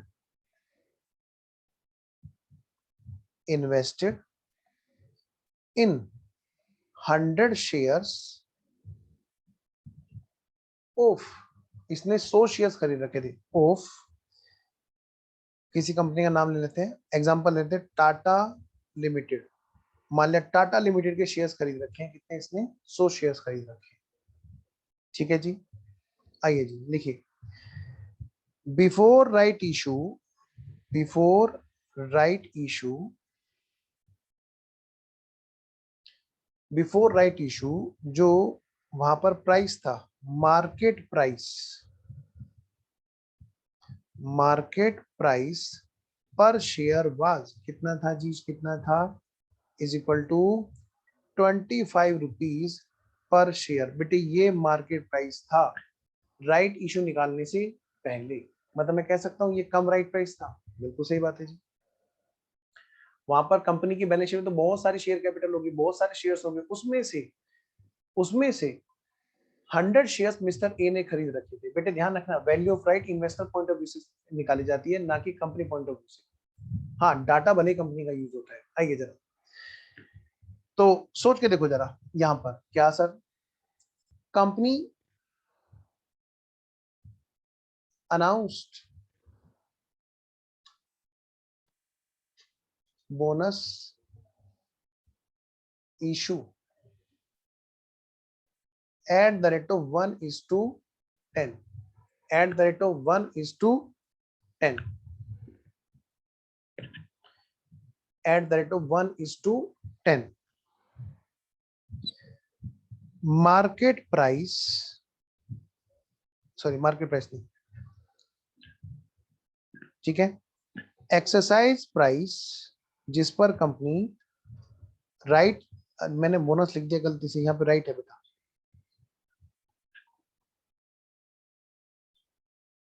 कंपनी ने अनाउंस किया right issue at the rate of 1:10, exercise price जो था उसका वो क्या था बेटे, एट द रेट ऑफ 14, क्या है बेटा, at the rate of 14।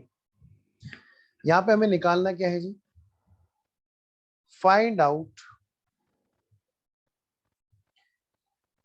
X right, bracket में लिखो, आफ्टर राइट इशू,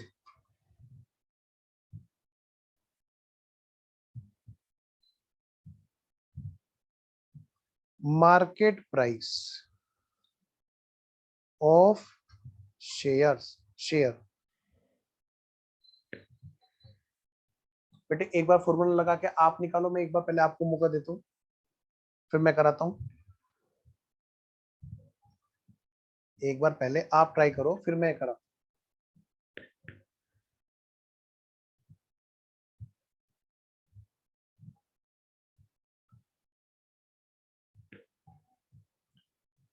आइए जी, मैं निकालूं, चलिए अब मैं भी निकालता हूं। लो बेटा जी, तो यहां पर हमें निकालना है एक्स राइट वैल्यू को, एक्स राइट मार्केट प्राइस, लिखिए बेटा, एक्स राइट वैल्यू पर शेयर इज इक्वल टू, बेटे नंबर ऑफ एग्जिस्टिंग शेयर्स कितने हैं इसके पास में, 100 शेयर्स, 100 शेयर्स, इस बंदे ने, मिस्टर ए ने 100 शेयर्स ले रखे थे, और पता है पहले वालों का प्राइस कितना था, पहले कितना था बिफोर राइट इशू, 25 रुपए, कितने रुपए बेटा, 25 रुपए, यानी कि पुराने वाले नंबर ऑफ शेयर्स अगर मैं लिखना चाहूँ तो कितने आएंगे बेटे, 100 शेयर्स। अगर इसमें मैं नए वाले शेयर्स की वर्थ जोड़ दूं, क्या मतलब, जो कंपनी इकट्ठा कर रही है किससे, एक्सरसाइज प्राइस के जरिए, कंपनी ने कितने शेयर्स निकाले, 100 शेयर्स के लिए कितने मिलेंगे, 10। हाँ जी, तो कितने शेयर्स यहाँ पर जाएंगे बेटा, फटाफट से बताओ, नए वाले जो राइट शेयर्स आएंगे वो कितने आएंगे, 10 शेयर्स, और कंपनी को इससे क्या मिलेगा बेटे, एक शेयर से मिलेगा बेटे 14 रुपए। तो ऑन एन एवरेज अगर मैं देखूं, अगर मैं ऑन एन एवरेज देखूं तो यहाँ पे हिसाब किताब क्या बैठ जाएगा जी, हिसाब किताब ये बैठ जाएगा जी भाई 2500 रुपये तो पहली वर्थ थी, फिर 140 रुपये वर्थ और आकर के वहां पर जुड़ गई, और पुराने जो शेयर्स थे वो थे बेटे 100 शेयर्स, और जिसमें जुड़ जाएंगे कितने 10 शेयर्स। तो बेटे मैं अगर पूछूं आपसे तो 2640 रुपये 110 शेयर्स के लिए थे। 2640 रुपये 110 शेयर्स के लिए हो जाएंगे ना, मतलब 110 शेयर्स की वर्थ कितनी हो जाएगी 2640। तो अगर मैं पूछूं आपसे बेटे ऑन एन एवरेज जो वैल्यू आएगी जिसको हम बोलेंगे आफ्टर राइट जो वैल्यू है, वैल्यू आफ्टर राइट मतलब एक्स राइट प्राइस जो है, या मैं कह सकता हूं एक्स राइट प्राइस, वो कितना हो जाएगा बेटा, डिवाइड कर दो 2640 डिवाइडेड बाई 110, 24 रुपये। बेटा 24 रुपये आ गई यहाँ पर, क्या 24 रुपये यहाँ पर आ गई एक्स राइट वैल्यू। ठीक है जी। अब ये तो बात है क्या कि भाई अगर मान लिया हम देखें कि भाई एक्स राइट वैल्यू क्या है, उस किसको बोलते हैं एक्स राइट वैल्यू, यानी कि दूसरे शब्दों में कि आफ्टर राइट कितने रुपए पर शेयर गिरने वाला है, कहां तक पहुंचने वाला है, कितनी गिरावट होने हो जाएगी, मतलब पहले कितने थे बताओ, पहले कितना था प्राइस बिफोर राइट इशू 25 रुपए था, है ना, और अब कितने का हो जाएगा बेटे 24 का हो जाएगा। सोच के देखो जरा, कितना प्यारा क्वेश्चन है यहाँ पर, देखिए जरा एक बहुत छोटा सा पॉइंट। क्या सर, ये है बेटे कट ऑफ डेट, ये है बेटे राइट इशू की last date, cut off date.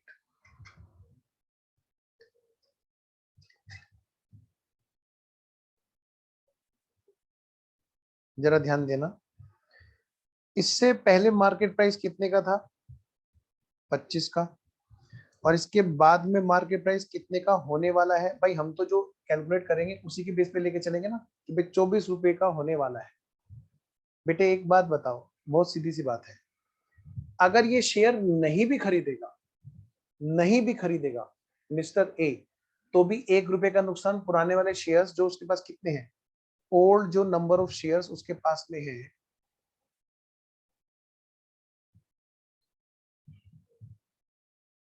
वो कितने बेटे 100 शेयर्स। तो क्या उन 100 रुपए पर उसका 1 रुपया घटने वाला नहीं है क्या, बताओ। बिल्कुल है जी, 100% है जी, बिल्कुल है। तो बेटा सोच के देखो जरा, मतलब नुकसान कितना होने वाला है, पॉसिबल लॉस जो है फ्यूचर का, ये यहीं पर एस्टिमेट कर रहा है,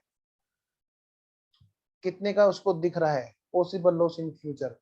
भाई 100 शेयर्स पर अगर वो देखे बेटे 25 का जो शेयर है वो 24 का होने वाला है मात्र, यानी कि 1-1 रुपए का एक शेयर पे नुकसान उसको होने वाला है। तो बेटा सोच के देखो बेटे, फ्यूचर में उसको कितने रुपए का नुकसान दिख रहा है, अपना 100 रुपए का उसको नुकसान दिख रहा है, अगर वो नहीं लेता है अगर वो नहीं लेता है 1:10 के हिसाब से 10 शेयर्स उसके आते हैं, 10 शेयर्स एज राइट इशू उसके बनते हैं, राइट शेयर्स वो चाहे तो उनको खरीद सकता है।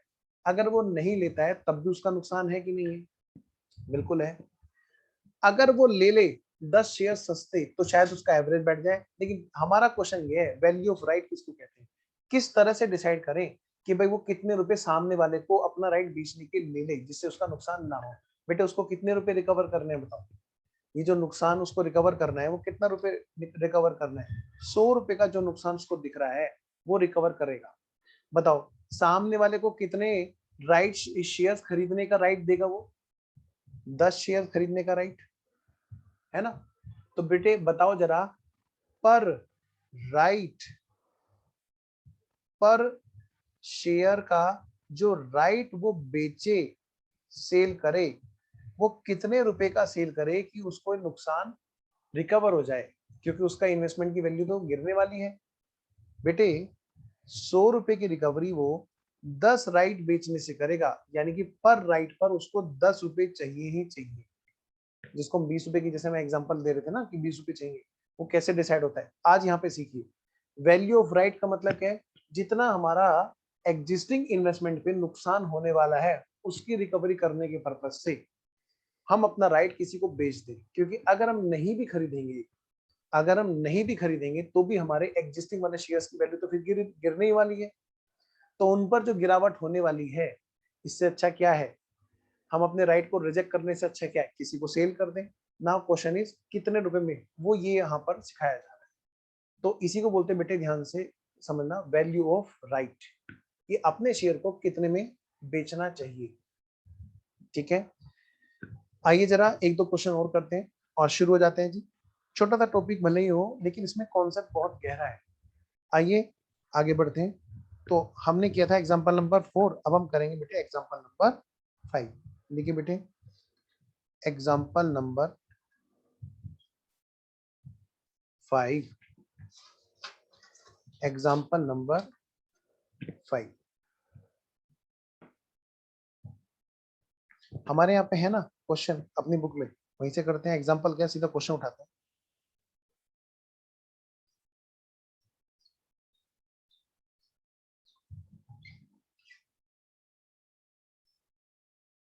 लीजिए, मैंने जो आपको अभी कराया एग्जांपल नंबर 4, ये वाला क्वेश्चन था। ठीक है, आइए जी एक और छोटा सा एग्जांपल ले लूं क्या आपके लिए, यही वाला।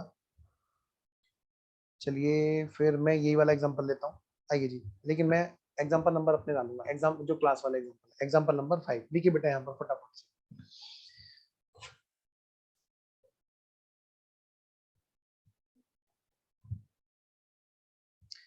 लीजिए जी। एक कंपनी है, उसने क्या किया बेटे, एक राइट इशू निकाला, राइट इशू अनाउंस किया।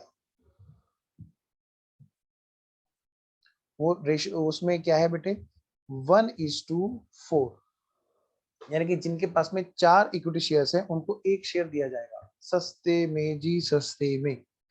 अच्छा, मार्केट प्राइस जो है बिफोर राइट इशू,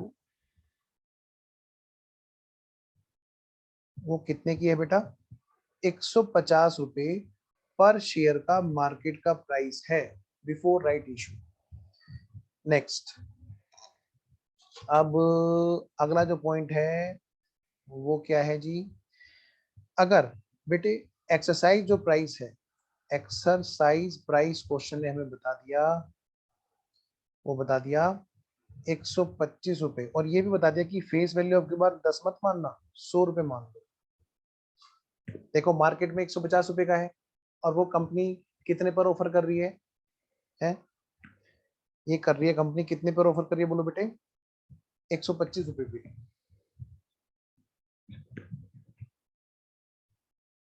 क्लियर जी। तो आपको जो फाइंड आउट करना है यहाँ से, इसके बेसिस पर क्या निकालना है, फाइंड आउट, एक तो हमें निकालना है क्या, एक्स राइट प्राइस, नंबर एक बात, मतलब कि आफ्टर राइट, यानी कि post right market value find out करनी है, मार्केट प्राइस। नंबर दूसरी बात, कितने रुपए में कम से कम बेचें, वैल्यू ऑफ राइट। बेटा ध्यान देना इस चीज पर, क्योंकि ये चीजें ना पहले डिसाइड होती हैं राइट को सेल करने के लिए, राइट की कट ऑफ डेट से पहले।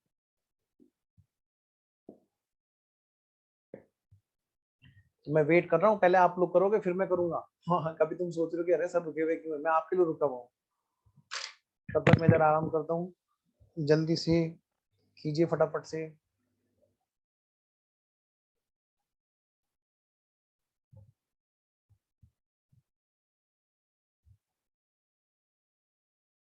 एक रिजनेबल टाइम में आपके लिए यहाँ पे रखूंगा। ये हो गया है, तो आइए फिर मैं आगे चलता हूँ। लगभग अब तो हो ही गया होगा, बहुत सिंपल सा क्वेश्चन है जी। तो आइए बेटे आंसर,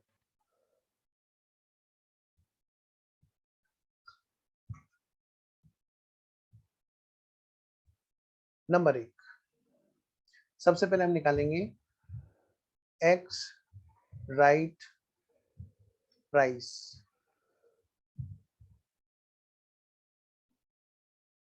एक्स राइट प्राइस।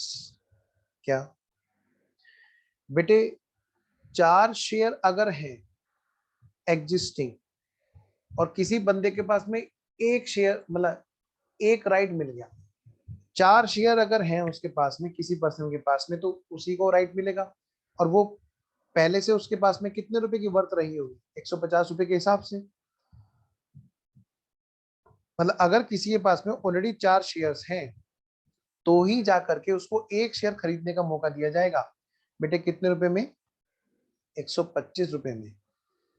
तो उस बंदे के पास में जो पोस्ट राइट वैल्यू आएगी वो कितनी आएगी, 600 प्लस 125 डिवाइडेड बाई 5, यानी बेटे 725 डिवाइडेड बाई 5 कितना हो गया जी, निकालना जरा।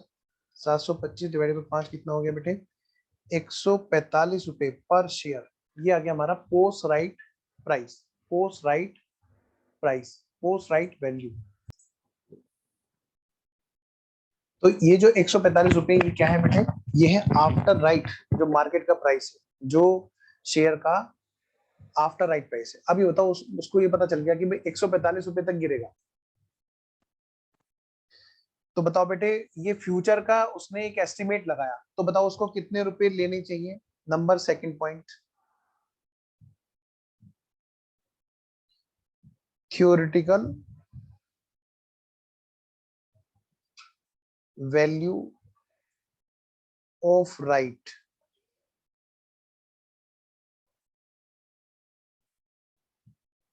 कितने रुपए जी भाई, मार्केट प्राइस, मार्केट प्राइस जो बिफोर राइट इशू है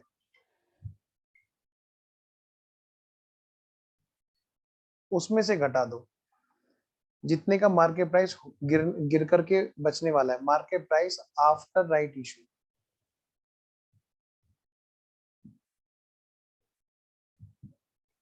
मतलब पहले कितने का था जी, पहले था जी 150 का, अब कितना हो गया जी, कितना हो जाएगा जी आफ्टर राइट, कितने का हो जाएगा ये इन्वेस्टर अंदाजा लगा रहा है, 145 का। यानी कि उसको अपना राइट अगर किसी को बेचना चाहिए तो कितने में बेचना चाहिए बेटा, 5 रुपए कम से कम उसको राइट के लेने चाहिए। अगर इससे ऊपर लेगा तो उसका क्या होगा, फायदा होगा। अगर इससे कम लेगा तो उसका क्या होगा बेटे, नुकसान। ठीक है, तो ये तो रहा हमारा वैल्यू ऑफ राइट। ठीक है, अब हम करते हैं बेटे क्वेश्चन। ये था हमारा एग्जाम्पल, ये हमने एग्जाम्पल किए अभी तक। ठीक है, अब हम क्या करेंगे, अगले उस पर हेडिंग डालो। अब हम करेंगे जी क्वेश्चंस की प्रैक्टिस।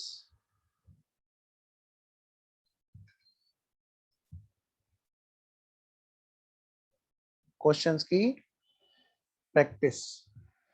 बेटे ये जो हमने असाइनमेंट आपको दे रखा है, इस असाइनमेंट के अंदर दोनों क्वेश्चंस एक साथ हैं। चैप्टर का नाम बताओ क्या है, चैप्टर का नाम है accounting for bonus and right issue, accounting for bonus and right issue.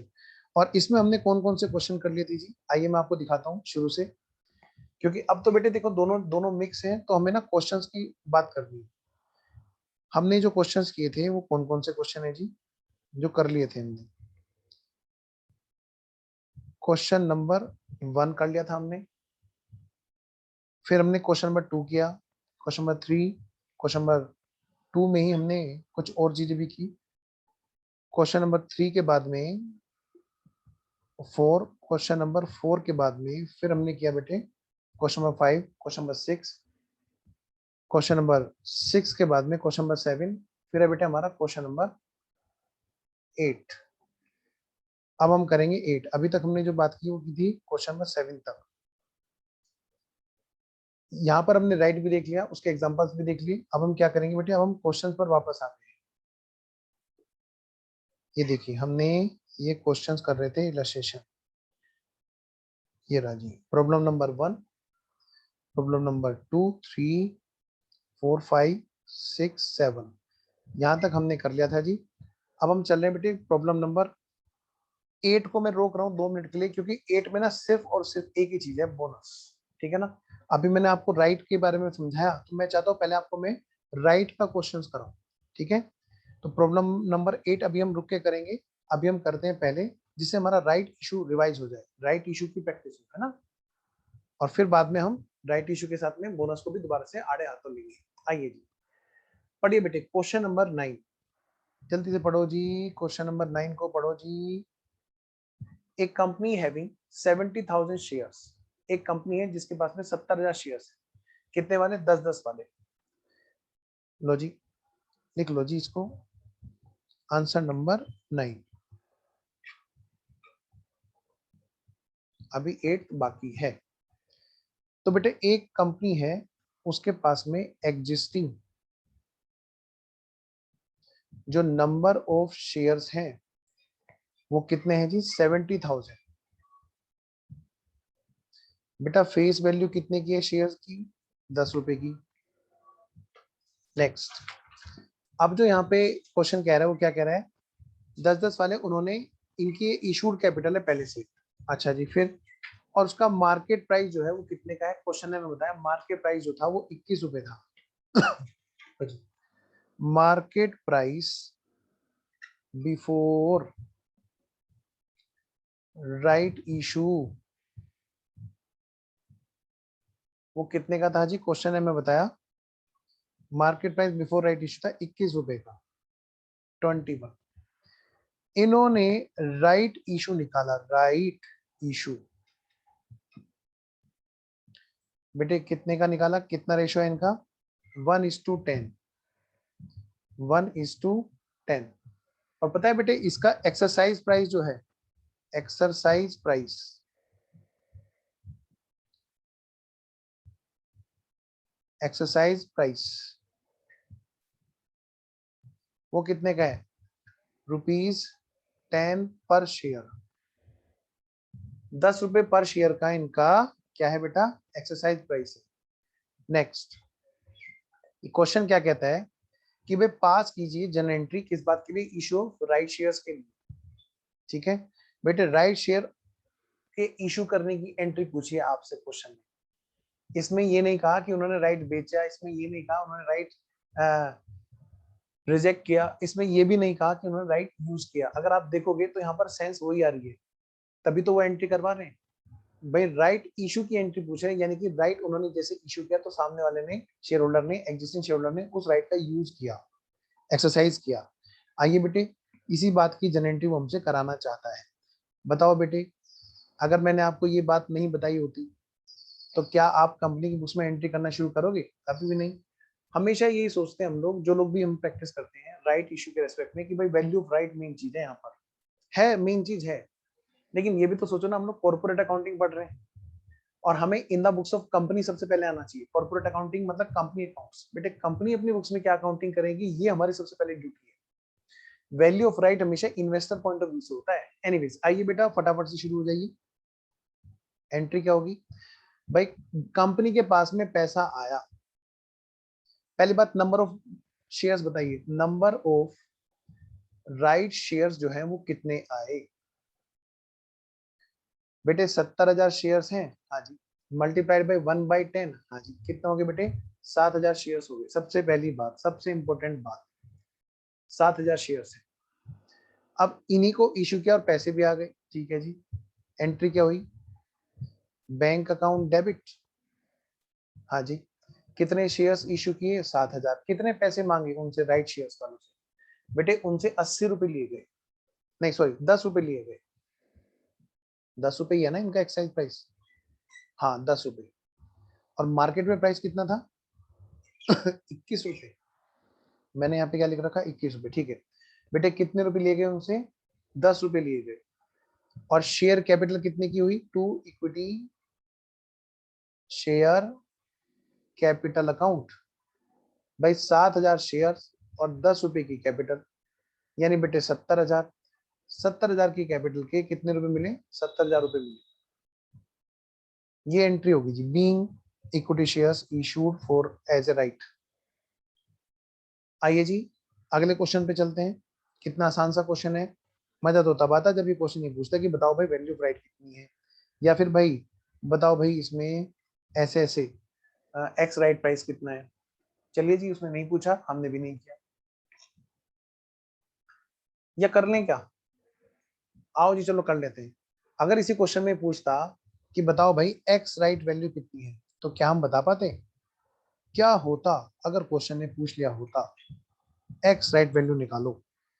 लो बेटा आओ इसकी भी प्रैक्टिस कर लेते हैं। देखिए बेटा, एक्स राइट प्राइस अगर इस क्वेश्चन में निकालने के लिए बोला जाता तो हम कैसे निकालते? बेटे पहले कितने शेयर्स थे बताओ? पहले शेयर्स 70,000 और नए शेयर्स कितने आ रहे हैं? 7,000। 70,000 की क्या मार्केट वैल्यू थी? देखो जरा,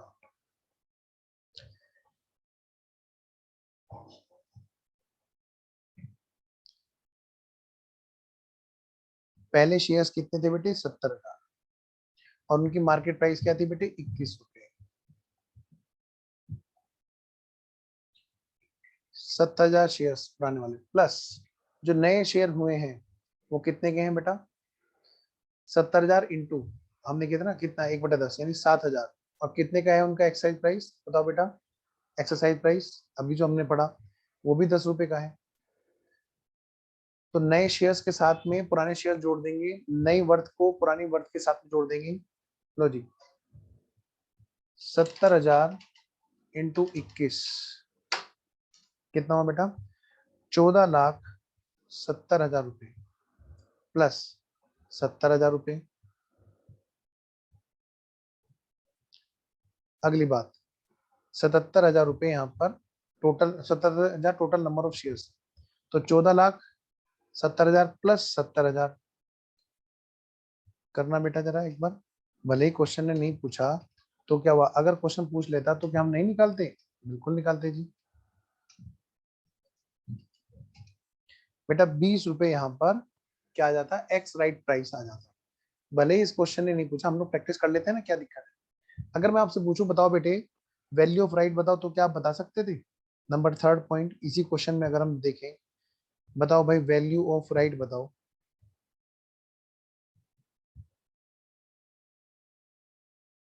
फिर यहाँ पे बात होती क्या? Cum right price minus ex right price. बेटे कम राइट प्राइस कितना है? 21 का। एक्स राइट प्राइस कितने का बेटा? 20 का। यानी कि 1 रुपया पर शेयर वैल्यू ऑफ राइट है, जो कम से कम उसको, मतलब कम से कम इतना तो उसको लेना ही पड़ता है, लेना ही चाहिए। अगर वो इतना लेंगे तो बेटे क्या होगा फिर वहां पर? क्या होगा? उनको नुकसान नहीं होगा। आइए जी मैं आगे बढ़ता हूँ। ये था हमारा क्वेश्चन नंबर 9। भले ही इसने हमसे इतनी सारी बातें नहीं पूछी लेकिन हमने सारी प्रैक्टिस की।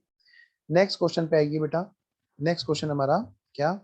Question number 10। आइए जी क्वेश्चन नंबर 10 मैं आपके सामने लेके आ रहा हूँ स्क्रीन पे। क्वेश्चन नंबर 10, एक कंपनी है जी, उसके पास में कितने शेयर्स हैं बेटे? 1 लाख शेयर्स। कितने वाले? 10-10 वाले।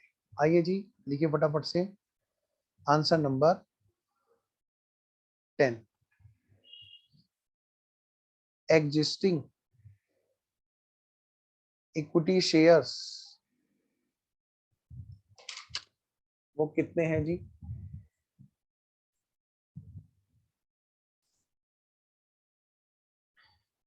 क्वेश्चन नंबर कौन सा है जी? Question number 10। आइए जी, अच्छा हमने पढ़ लिया था ना। क्वेश्चन नंबर 10 बेटे कितने एग्जिस्टिंग शेयर हैं? 1 लाख।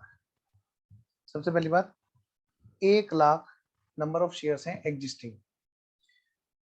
और बेटे ये कितने का उनका मार्केट प्राइस था before right issue? Market price before right issue, before right issue ये था जी 46 का। बेटा फेस वैल्यू तो अपनी वही है 10 रुपए, क्वेश्चन में दे रखी है। और ये कहा कि किस रेशो में बात की? 1:10 के रेशो में। नो बेटे बोनस नहीं, राइट इशू जो हुआ वो किस तरह से हुआ 1:10 की रेशो में, यानी कि जिसके पास 10 शेयर्स हैं उसको एक शेयर फ्री का दिया जा रहा है, सॉरी सस्ता दिया जा रहा है। बेटे अगर मैं आपसे पूछूं, अच्छा एक्सरसाइज प्राइस और बताओ, एक्सरसाइज प्राइस कितने का है, कितने रुपए में दिया जाएगा?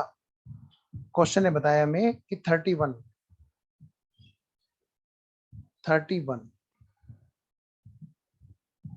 क्वेश्चन में जो आपसे पूछा गया है वो पूछा गया है सिर्फ जर्नल एंट्री, इशू की जर्नल एंट्री। बेटा यहाँ पर राइट इशू के लिए जब कंपनी की बुक्स में जर्नल एंट्री पूछी गई है, इसका मतलब क्या है? राइट शेयर्स सब्सक्राइब हुए हैं, यानी कि उन्होंने राइट शेयर्स खरीदे हैं। आइए जरा, तो कंपनी के एंगल से हम बात करेंगे। कंपनी ने क्या किया? पैसे लिए, बैंक अकाउंट डेबिट, और टू इक्विटी शेयर कैपिटल। आपको पता है ना क्या सर कि ये 10 रुपए वाला है और 31 रुपए पर दिया गया? हाँ सर, इसका मतलब क्या है? Security premium. भाई 10 रुपए का की है फेस वैल्यू, यानी 21 रुपए क्या है उसमें? प्रीमियम। भाई 31 रुपए का बैंक में मांगा गया, अब बस नंबर ऑफ शेयर से मल्टीप्लाई तो करने हैं। जरा आओ बेटे, कितने शेयर्स की बात हुई एक तरह से? भाई 1 लाख शेयर्स पर 1/10 के हिसाब से कितने शेयर्स बैठते हैं? 10,000, यानी कि 10,000 शेयर्स की बात है। आइए बेटा मल्टीप्लाई कीजिए फटाफट से, 10,000 शेयर से मल्टीप्लाई कीजिए, 10,000 शेयर से मल्टीप्लाई कीजिए बच्चों। लो भाई,